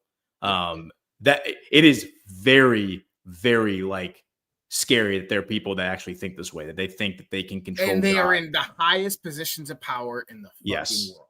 Yes. So real quick, how did this all get thwarted? Well, this all got thwarted because if you go back to before the Saudi purge, to January 15th, or to January 2015, when King Salman becomes the king of Saudi Arabia when his brother dies, and he makes his son MBS immediately defense minister. The first thing MBS does, as I've explained to you before, Alpha, is he brings in his four most trusted advisors, locks the doors, and says, look, I've had a chance to look at the PIF, the Public Investment Fund, and it looks like somebody has cooked our books. If we don't do something to fix this right now, in November of 2017, our entire trust fund that funds our entire government and funds our entire family is going to become insolvent. We're going to go bankrupt, and our government's going to collapse. So he said, no one leaves this room until we come up with a plan to tear down the entire government, rebuild it from scratch. 12 hours later, they had that plan in place. And 10 days later, this would be like early February 2015, they had already done that. The Saudis had torn down their entire government. It was 13 agencies. They abolished every single agency. They reorganized the entire government under two verticals: military and security and economy. So every agency now falls under those two verticals. MBS was the defense minister at the time, but he was also put in charge of the PIF. So not only was he in charge of the security vertical, he was in charge of the economy vertical because he was in charge of the PIF. They fixed the PIF by taking Aramco, 5% of Aramco, the most valuable private company in the world, taking it public, selling shares of it, and that's how they get out of the hole. They then go around during the Biden administration and engage in bilateral relations with every single country in the world, namely the countries in Europe. And they go to the countries and they say, look, your economy is struggling. We have trillions of dollars we're looking to invest. How can we invest in your country? And they sidestep every regulatory agency, the NAFTAs, the Trans-Pacific Partnerships, the EU, all of those. And they form these bilateral relationships with every country. Now it's become like a very common practice. Now every country is doing bilateral meetings. Trump's doing it too. But it was the Saudis who started that because they had the big war chest and they were looking to divest out of oil. That was Trump's idea. That's how you get all of these countries to come to the table: Britain, France, Canada, and recognize Palestine in this moment and go against the grain, go against history, and turn on Israel, which you're right. That's exactly what Netanyahu wants. And remember, the deep state has controlled all of us with dialectics, false paradigms, right? Right, left, red, blue, conservative, liberal. It's all fake. So now Trump has created his own dialectics, and one of those dialectics is Netanyahu versus Benny Gantz, Yair Lapid, the opposition in Israel. It's a fake dialectic. He doesn't really support one side or the other. He's just using this as a way to forward what needs to happen, accelerate this time scale, because if this didn't happen now, this would happen over like the next 10 years. And we'd be dealing with this 10 years from now when Trump's not around anymore. And this is accelerating everything, condensing the time scale. So it all plays out right now because Netanyahu is under a very tight schedule based on the political pressures that we talked about before. Great breakdown, man. Kind of sounds like what Doge was doing when it first came on the scene, was identifying a lot of that stuff so Trump would be in a position to make some moves and take some things down. Well, now you got Scavino that's going to do the hiring and firing. Mm-hmm. And you got Russ Vaught. And you see what Trump's doing with Very based. with the tariffs. You know, a lot of people were like, well, you know, the WIC program, women something and children. And what did Trump say? We're going to be funding WIC through the revenue that's coming from the tariffs. And why is that important? Because it's going to show that you don't need to be paying to these things through the tax dollar or through the Federal Reserve or whatever it is. That revenue from tariffs is fully capable of taking care of this. And people are going to be like, well, why are we going to move from that? If it's working, let's just keep it. And I think we're going to see a systematic move like that. So if we can, Josh, recap what happened. Well, first, if you guys are like, what are you talking about? Q After Hours. We got a new Badlands show. It's Sundays at midnight Eastern. It's me, it's Josh, and it's Brad Zerbal, producer, Codex 911. Shout out, greatest 9/11 documentary that's out there. We come together and we did this first show, and the show, because of you, because you guys are the audience and you're awesome, you guys made that hit the number 3 spot on its first episode. So shout out to you, the audience that did it. But something very interesting happened during that show. So Josh, if you can kind of paint the picture on what happened in real time, and then I'll come in as you've finished explaining it to say the special request portion that I made after all that happened. Yeah. So we were talking, we started off the conversation on Q After Dark talking about Donald Trump's last X post, which was announcing Dan Scavino as the head of personnel and management and gonna be doing the firing and hiring. I thought this was really interesting because Trump posted it at 12:43 a.m. And Q post 43 is: the resistance will be dealt with swiftly. The core focus is removing entrenched and fortified bad actors within the federal government, past and present, as well as others. So it's interesting that there's remember, guys, always contextual reference when we're talking about a timestamp. So if it's 43, it's Dan Scavino is going to be doing the hiring, firing in the federal government. And now we have post 43 that's talking about removing entrenched and fortified bad actors within government. That is a contextual reference. So we're talking about that. And then we move on to Deng Nung over Vietnam, and we're looking at a post of Air Force One over Vietnam. And this is on their way to Singapore, I believe. Or no, this was on the way to a summit with Xi Jinping and Vladimir Putin. And then someone says, oh, Dan Scavino just posted a picture of Air Force One. And we're like, oh, cool. Like, well, Air Force One, right? And we go in there and we're looking at the photo of Air Force One. And we're not putting two to two together at the moment, right?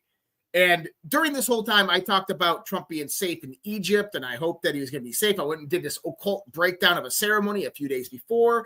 And then I talked about the sun actually doing this transit through the sky on December 24th and December 25th. And then Scavino posted this at 12:43. And I said, well, wait a minute. That's the same timestamp that Trump posted yesterday. It's 24 hours to the minute. And I said, well, wait, we were just talking about that. Then I said, well, wait, we were just talking about Air Force One, the 40,000-foot view. And I'm like, is Scavino trying to talk to us? And then all of a sudden, he posts this one. Right after we realized what was going on, he posts this one about here comes the sun. I'm like, I was just talking about the fucking sun. So this is like direct comms. And by the way, we were asking to ensure that Donald Trump was safe, right? Donald Trump was safe. When we mentioned post 35 multiple times. Well, interesting thing is Scavino posted this at 12:43. He posted this at 12:53, which is a 10-minute difference. Don't worry about the 10 minutes, but the pictures are mirrored. It's the same picture. So think mirror. So 12:53 inverted, 35. That's post 35. POTUS is well insulated upon Air Force One and abroad. So we're sitting there going, oh my goodness, Scavino is watching this show. And then Alpha. One more good fact that was in there. Brad also had brought up the 11/11 in that conversation. And when Scavino posted it, that was Scavino's 1,111 posts. So we saw the 11/11 there. So then after that, this is a conversation we ended up having later, and I'm going to play it for you guys. It's 46 seconds. We're in. This is the triumphant comeback, finish what you started in the first act. I love it. This is what I'll ask Scavino if you're watching, and I feel pretty confident that you are. drop us a post as early as you can. Tonight would be awesome, but if not, early tomorrow, that has the word safe somewhere in the post, just to ease some of the anxiety that a lot of us have. So just drop the word safe in there. It'd be greatly appreciated. And again, we're trying to tell everybody, that X is this new platform for communication. So if you want to help solidify that would definitely help there. So with that, then we get this post right here. And it reads, it's from the boss man, heading back home to a very safe and beautiful Washington, D.C. Accomplished so much today in Israel and Egypt. A lot of work, but I wouldn't have it any other way. It was an experience like no other. Now all of those great countries that have fought so long and hard for the region have come together and get the job done. Gaza is only a part of it. The big part is peace in the Middle East. And there you have it in that very first sentence, folks. Back home to a very safe and beautiful Washington. We requested it, and it was put out, in the time frame that was requested. So unbelievable. So this used to happen to me a lot in my old Q days. So I was like mind blown. But the idea that Dan Scavino was listening to us on Air Force One, I know it's surreal. But if you look at that, it's mathematically impossible that he wasn't. I agree. The other drops I have, we'll bring those up on this Sunday's Q after hours, just in the interest of time right now. We can move into Rumble rants and all that stuff right now if you guys are ready for it, unless there's anything else that you guys want to make sure we cover before we get into that. There's this other, since we're talking about Scavino, there's another post that he did yesterday that Trump went on and on. I don't know if y'all saw the Egypt speech, but it was fantastic. Highly recommend watching it. He brought up the Pakistani prime minister. That was the only other person who spoke. And the things the Pakistani prime minister said, Trump asked him to repeat what he had said to him before. It was amazing. It was a really, really incredible speech. But he went on and on and on about these F-16s. He didn't call them F-16s, but the jets that flew him in. These are Egyptian F-16s. And Scavino posted about them, of course. And Trump just kept talking about them. And this made me think about the Erdogan meeting that happened the day before Netanyahu addressed the UN, where Erdogan came to the White House. They ended up signing a nuclear deal. But there's this F-16 F-35 deal that hasn't been resolved yet, where Turkey has paid for these jets. We just haven't delivered them yet.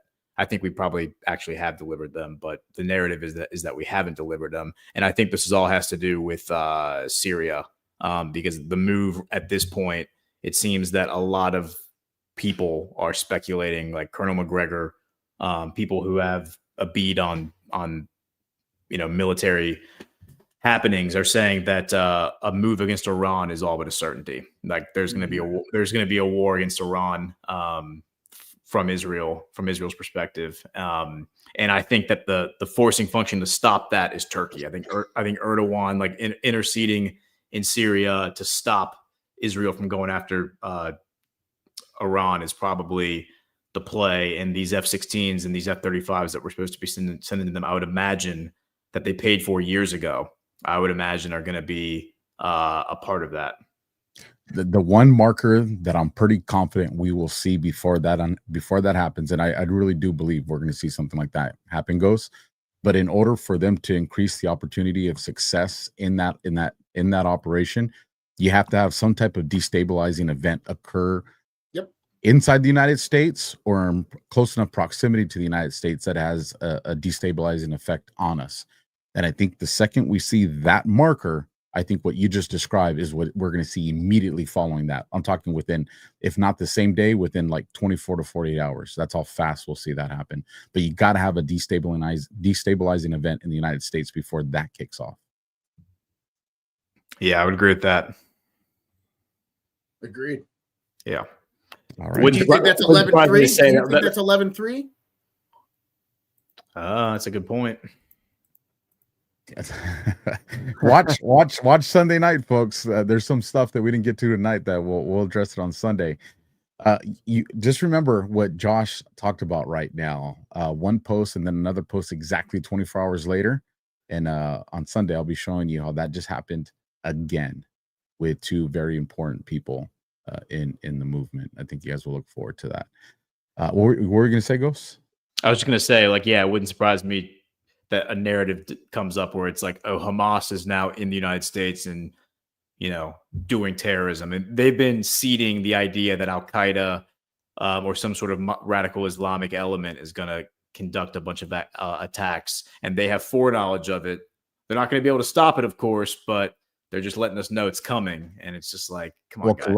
Colombia dropped a hint. I think it was yesterday or the day before, saying one of the vessels that the United States hits was a civilian vessel.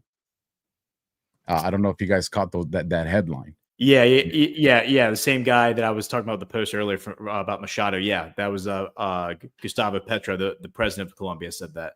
And so when you have rhetoric like that, it's because you're trying to justify something that you're going to do. Mm-hmm. And so you're showing that there was a civilian target. You are the victim of overreaching, overbearing United States military. That's the reason you put out that kind of headline. And I think this all kind of hints towards they're going to try to do something that's going to destabilize the United States in order to, you know, unpack what you were just talking about, Gosai. And I think we're seeing the variables there. And I think if we're seeing it, Trump and them are obviously seeing it. And it's just how far into the trap is Trump going to walk them into this ambush? And we'll see. We'll see. Remember, it's the court of public opinion that everybody's fighting for right now. So with that, let me bring on these Rumble rants. We got a lot of great ones.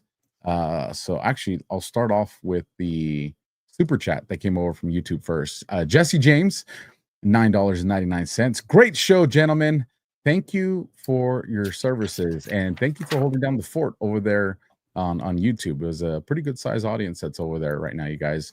We're all getting our channels back, so help us get back in the fight over there on YouTube. Then we did have a Badlands boost. This comes from TannerCat7, $17. Says, when the history books are written about these insane times, Josh and Alpha will have their own chapters in the volume titled Q, Teams That Made a Difference. God bless you guys. Thank you so much for all your insight and wisdom. Much love. And you're going to see Ghost's picture on pretty much everything there, teaching us about the Middle East. I'm telling you, if you have not seen the show that I do on Sundays with Ghost, it's called The Middle East in 20 Minutes-ish. It's not quite 20 minutes anymore.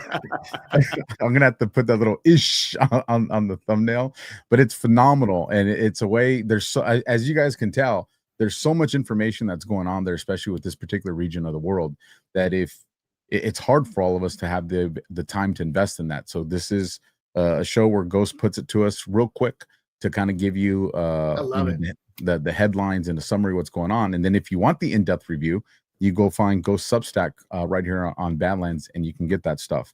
So that covers that. Then I got to cover one. This is the mysterious Badlands boost that we finally found, and this came from Anna Petersham, $30 on DEFCON ZERQ. This is for Alpha's heated Unity rant on his own show on September 22nd. Right on, bro. I enjoyed that rant very much, and thank you, Anna, for not giving up and having patience. And finding that and being able to get it to us. So that covers all of us. And now we can bring it up to speed on tonight's. And here we go. So starting from the bottom right here, dollar for dollar, EC was here. It would be really swell if you acknowledged the boost I left on September 30th. Another one I missed.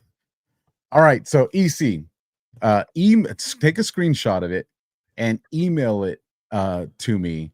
And I will read it on Sunday night show, or if you want it read on DEFCON, I'll read it on next week's DEFCON. So screenshot it and send it to me, and we will get to it. I promise you, we are not dodging these things. We understand. I got it right here. Well, there you go. Go ahead and read it. Yeah, so was wondering if you realize that the woman pictured in Q1712 issuing threats as she speaks for the cabal is the same. Yeah, we went over this one. We read this one. Yes, I'll say that sounds familiar. Yeah, we read this one. Jimmy Kimmel shacked up with 7 years after the divorce of wife Gina. That's Sarah Silverman. Yep, absolutely. Because I remember I actually said, "Yep, you're right." It was actually Sarah Silverman. That was the one with the phone, right? Yeah. Yeah, I do remember that. Yeah, well, there we go. Mystery solved. $20 coming in from the OG Bread Maker 62. So great to see both Brad and Ghost in the same week. Loving it so very much. Semper Fortis. Thank you, Brad. I hope you're feeling better. Cheers. Dollar for dollar, it's Tony Man. Dollar for dollar challenge. I asked last show, where do Christians fit in a two-state solution for Ghost of Patrick Henry? Ghost, that's all yours. Well, Christians should be everywhere. I mean, Christians live in the West Bank. I mean, there are a ton of Christians. A lot of these, one of the oldest churches in the world was bombed 3 times by the IDF in Gaza.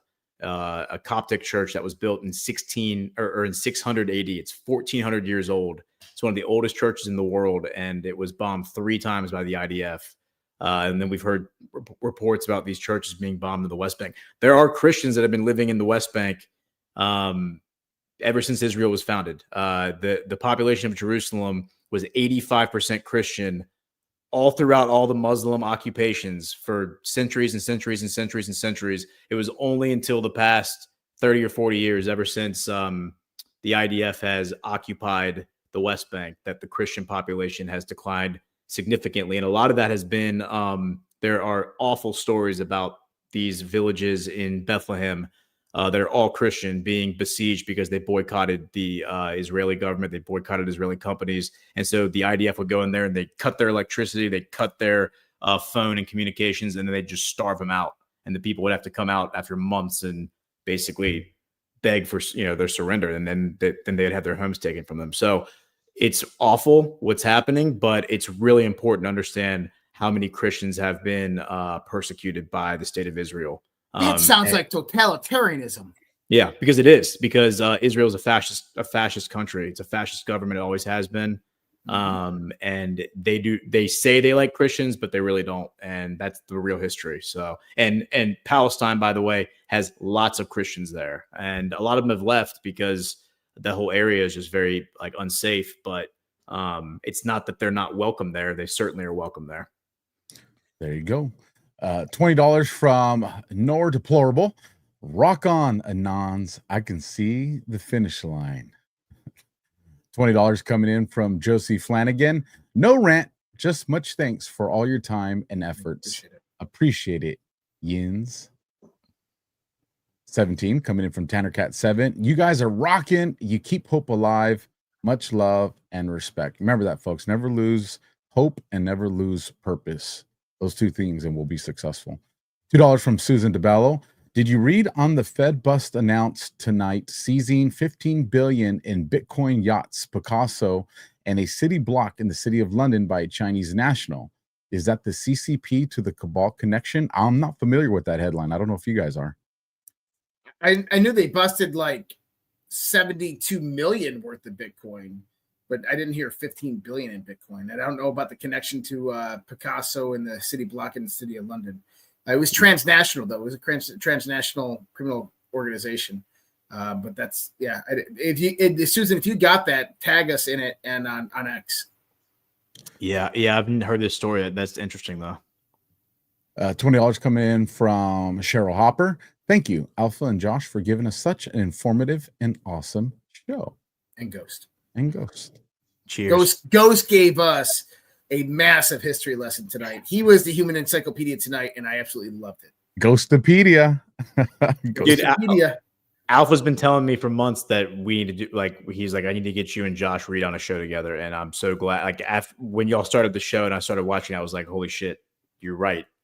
I love the way Josh weaves in history, when they're talking about the Q drops, because that's what I like to do too. So it's it's awesome to be here. We all got such a wealth of. Oh, we're gonna do a lot more shows together now. $55 coming in. I like that. 55 5x5 micro toolmaker. Where we go one, we go all. Thank you for that one. Looks like you did it twice. 55 5 Where we go one, we go all. Micro toolmaker again. Hopefully you intended to do that. I was gonna say I'm in the wrong business. I had to become a micro tool maker because apparently $10 from Melindy. Find David here. Dr. Truth Warrior. Yep, dwtruthwarrior.substack.com. Thank you so much, Belindy. Nice. $20 coming in from Barbara Lines Matter. Tonight's show, eat your heart out. 100% absolutely agree with that one. $5 coming in from Melindy. David and Josh's LOTR. Lord of the Rings stuff. Yeah, Lord of the Rings stuff is Mazeballs, Myth of Our Time. So yeah, we David and I did a few shows on this with a good friend of ours who's a Jungian astrologist on the Lord of the Rings. It's fantastic. The Myth of Our Times. You guys got to watch it to understand it. But thanks, Melindy. It's great. Hell content. yeah. Love that. Love that. I definitely want to watch that.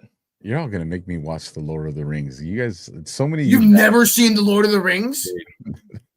I've seen little clips there of my precious. Or no. We're going to lock you in a hotel room in dark so you can just watch Lord of the Rings. You can't come out till you're done. Dude, no. You know what Alpha admitted to me in Deadwood? He's never seen True Detective season 1. Have you watched it yet, Alpha?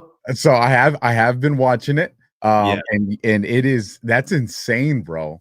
I was like, dude, given your background, how have you not seen True Detective season 1? That's like one of the greatest seasons of television ever produced. Dude, the very first one, the satanic stuff, and it is wild. Yeah. But yes, I will actually watch the full episode or the full clips series of Lord of the Rings. So there you go. Yes, that too. You need to watch Lord of the Rings. Every time I see this name, I get nervous of what it's going to read. $1 from Keith O'Higgins. I wish somebody would explain why Hitler had to initiate Operation Barbarossa. I really wonder what the world would have looked like with a German-Russo alliance. Oh, not too bad. Not too bad there, Keith. It's a good point. Why invade Russia in the winter? Let's see. $10 coming in. Because they were put up to it? Yeah, exactly. Because World War II was a psyop to destroy European civilization, as was World War I. Wow. Nailed it. Great reset. Fourth turning. $10 from Tigerman 115. Josh, give us a tippy top. Tip top, tippity top. I don't know. It sounds like a code, man. Josh, touch your nose if you're okay. Here it goes. I knew something had to come. Let's see. $1 again. Keith O'Higgins. Do you guys subscribe to the theory of Hitler offering safe passage to Palestine for the Jews in Germany to the Swiss bankers, and they backstab and reneged on the deal? Well, Keith is being professional tonight. What's going on? Keith, touch your nose so we know you're okay. You gents want to comment on that? Well, yeah, I mean, the Havara transfer agreement, I think this may have come before we played those clips, but yeah, I mean, the Havara transfer agreement definitely was a thing and was very real. And it involved London banks. So you got London bankers, Prussian bankers, Swiss bankers, all working with Hitler. Yeah, I mean, the original Zionist intention was being fulfilled. Yes, exactly. That was crazy. The Nazi, the NA, what it represented, and the ZI being the Zionist. I'd never heard that before. Me neither. That kind of blew my mind because I always thought it was like, I was always told NAZI was National Socialist, but the more I thought about it, the more I was like, that actually makes way more sense. That NAZI. Why would if it was National Socialist, it wouldn't be a Z. Exactly. Yeah. Exactly. Yeah. Yeah. That's. I'm gonna burn X down when I post that, brother. People are gonna lose their I'm so looking forward to that. $10 again from Tigerman 115. Josh, flip in a tippy top. Josh, listen, man, there's an expectation here for I have no idea what the fuck he's talking about. So you're gonna have to help us out on this one. Looks like Josh's clone didn't give him the memo. $10 coming in from a tax nurse I don't know, a Texas nurse, maybe. That's what I think. There you go. Good job. Great show tonight. Thank you so much. This program helps me stay sane. Where we go one, we go all. $5 coming in from Funky Joe Medina. Can you talk about Hamas killings today? Yeah. So 9 Palestinians crossed the yellow line unarmed, and the IDF shot them dead. Whoa. Yep. Okay. And so Hamas was screaming that it was a violation of the ceasefire. IDF said they crossed the yellow line. Don't know if they're wearing a suicide vest or whatnot. I don't know too many more details. It's kind of being covered up. There's not a lot of news on it. But it seemed to be a provocation. Obviously, they were yelling or something like that to the IDF. They crossed the yellow line, and the IDF shot and killed them. I don't think much is going to come out of it. Everything is still moving forward with everything else. Yeah. I saw that headline that they were accusing them of breaking the ceasefire. I didn't see what the details were. I was streaming like all day, so I haven't had a chance to check the news wire, but that makes sense what you're saying.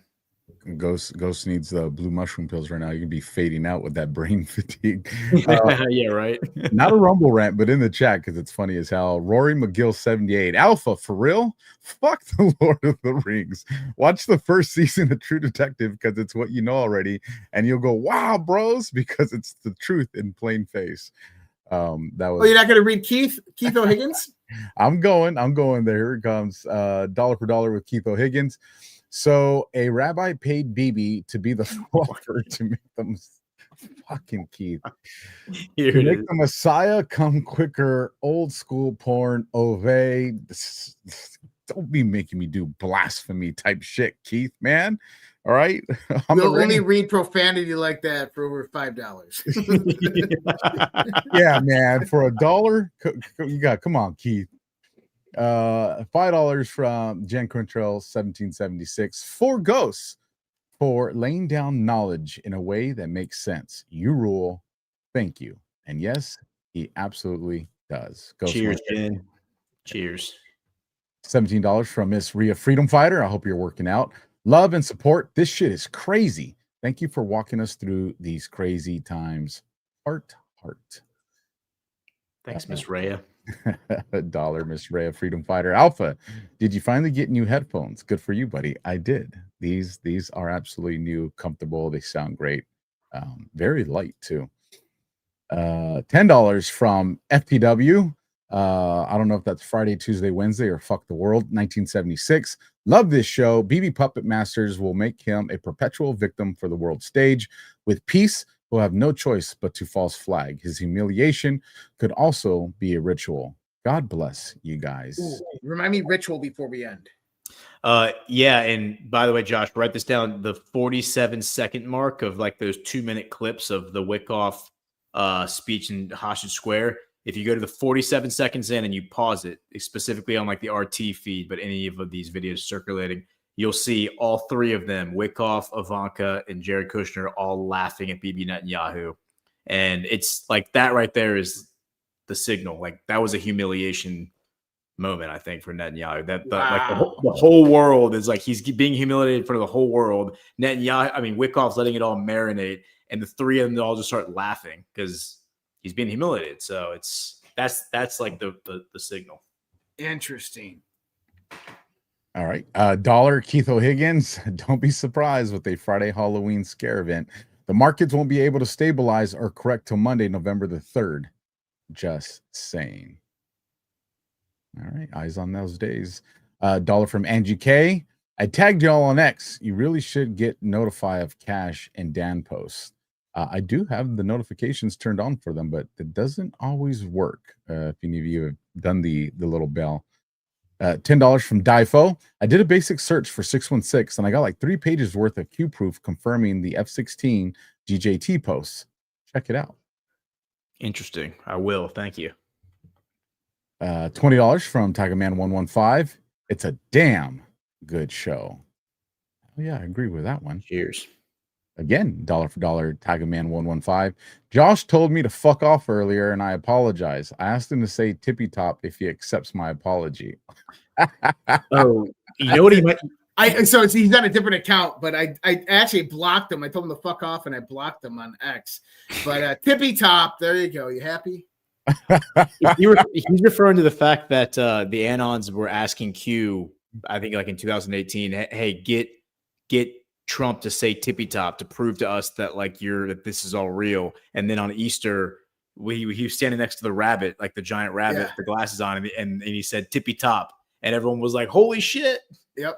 Yeah. Okay. I'm so happy that we got the full context of that story. Dollar for dollar from Tiger Man 115. Please unblock me. I'll be nice. LOL. I already unblocked him. I've been with Josh since 2019. There you go. It's all been saved. And that was the last one coming in. I will pull these off. Josh, you said to remind you of rituals. Right. But before I do that, so Scavino did repost something. He didn't post anything new. Scavino reposted a December 2nd, 2024 post. What did John Bolton do with all of his yellow notepads? As he always took copious notes in his cabinet room, Oval Office, Situation Room, traveling abroad, etc., etc., etc. I find that interesting because we could potentially see an indictment for John Bolton this week. So that might be the hint that that's coming. For rituals, Alpha, on Q After Hours, we did this thing about rituals the other day. We talked about Anya's concert at the pyramids, where he did this kind of futuristic machine birthing spirit ritual at the pyramids on October 10th. And I said, hey, man, this is crazy because 3 days later, you remember the pyramids are symbolized as tombs. And so he's kind of bringing in this whole death and rebirth scenario with this concert. It's actually called The End of Genesis was the name of the concert. And so when we start to look at it, October 13th was Monday. That's when Trump is going to be in Egypt. This got me scared, started thinking about it. But then I realized that Trump knows this stuff. He's not stupid. Did you also notice that last week he brought back Columbus Day as a federal holiday? Now, what did Columbus do? Yeah. He founded the New World, right? So Monday was also Columbus Day when Trump was in Egypt. So Kash Patel posted this yesterday. Seems fitting that on Columbus Day, where we celebrate the discovery of the New World, Donald Trump brought peace to the old world. As in the old world, all of its old traditions died off on that day and a new world was generated out of it. So if you go back to the ritual, which we were talking about, and this is what you'll see in a lot of the occultism, is that dark occult will utilize this and they'll try to utilize sacrifice on that day. So October 7th. So if you go back to my show, September 30th, 2020, when was October 7th, 2023? If you go back to my September 30th show, 2023, I said something is going to happen on October 7th in Israel. We said it on my show. We knew it. Why? Because that was the 100 moon. That was the full moon and the lunar eclipse. We knew there was going to be some type of ritual sacrifice on that day. So this is how the dark occult works. So we were thinking that some ritual sacrifice was going to happen on October 13th, but it didn't. Instead, what you see is a transmutation, is that Trump's team took that and they said, hey, we're going to utilize this ritualistic magic that you guys are doing, and we're going to transmute that into the rebirth of the new world, the death of the old world, which we saw, humiliation of Bibi Netanyahu.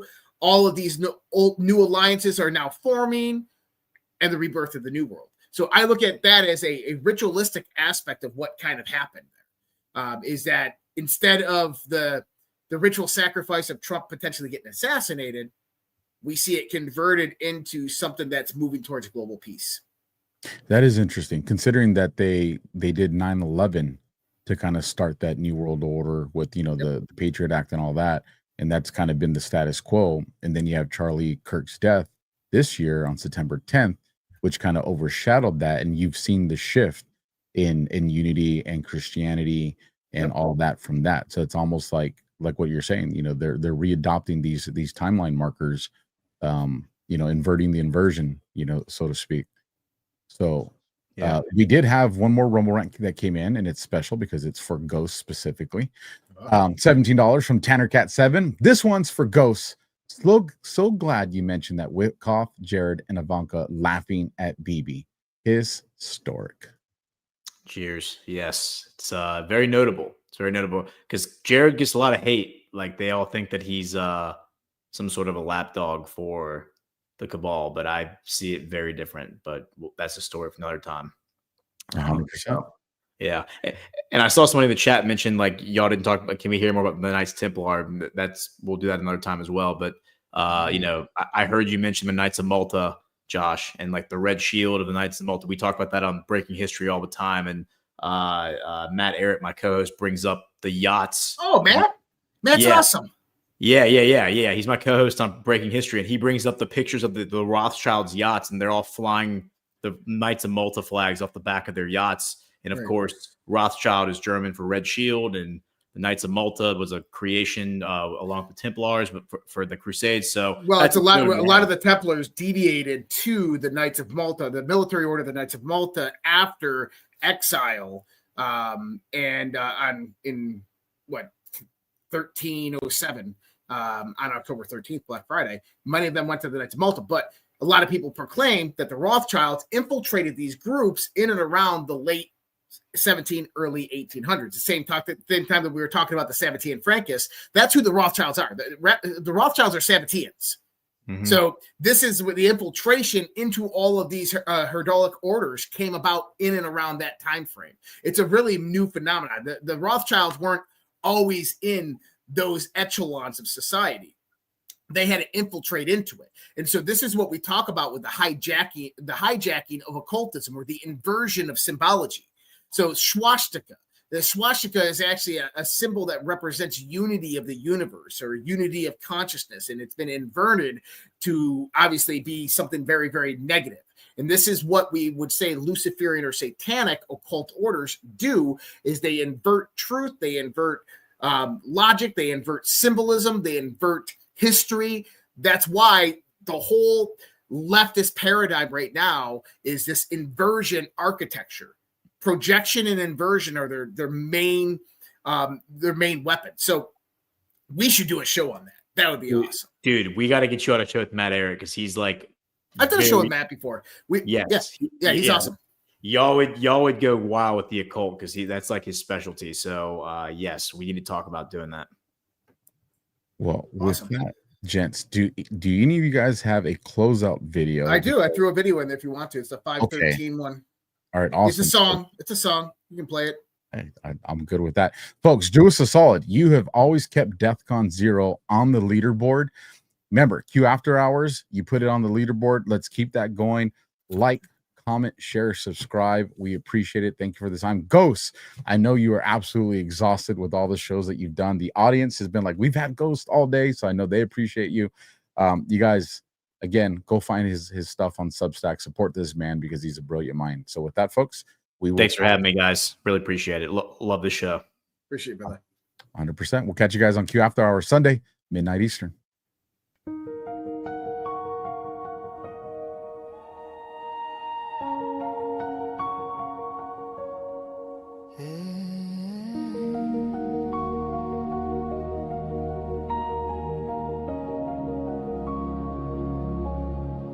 There was a time when our children stood tall, hand on their hearts, one voice for all. There was a time when honor had weight, when the flag was a symbol, not a debate. There was a time when our history was known, with pride in the rules that made us our own. There was a time, respect for the brave, for those who bled, for the lives they gave. Now the homeland burns to silent war. Truth is twisted, we can't ignore. Voice still calls, we the people will not fall. There was a time, but the time isn't near. The great awakening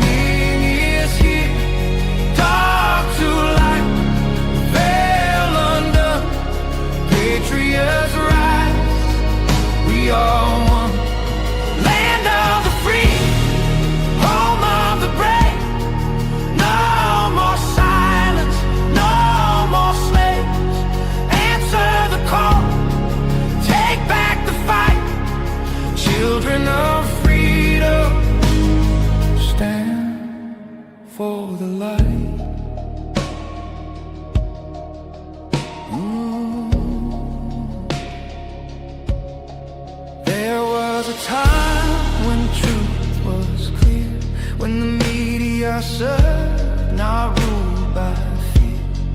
There was a time when leaders stood fast, guarding the people, defending the past. Now corruption wears a crown, lies are fed to tear us down. But Q said watch, and Q said see, the silent war will set us free. From the front lines, soldiers stare, wondering if we're still there. Their blood, their hope, their sacrifice will not be sold for a last prize. There was a time, but the time isn't near. The great awakening is here. Dark to light, the veil undone. Patriots rise, we are one.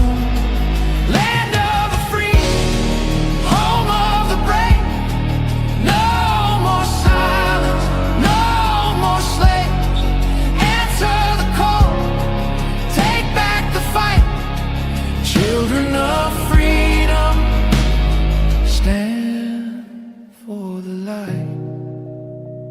Freedom is never more than one generation away from extinction. It must be fought for, protected, and handed on. Or we will spend our sunset years telling our children what it was once like in the United States where men were free. There was a time, the time is near. The great awakening is here. Dark to light, veil undone. Patriots rise, we are one. Land of the free, home of the brave. No more silence, no more slaves. Answer the call, take back the fight. Children of freedom, stand for the light. There was a time, there was a time. Now is the time. Do it.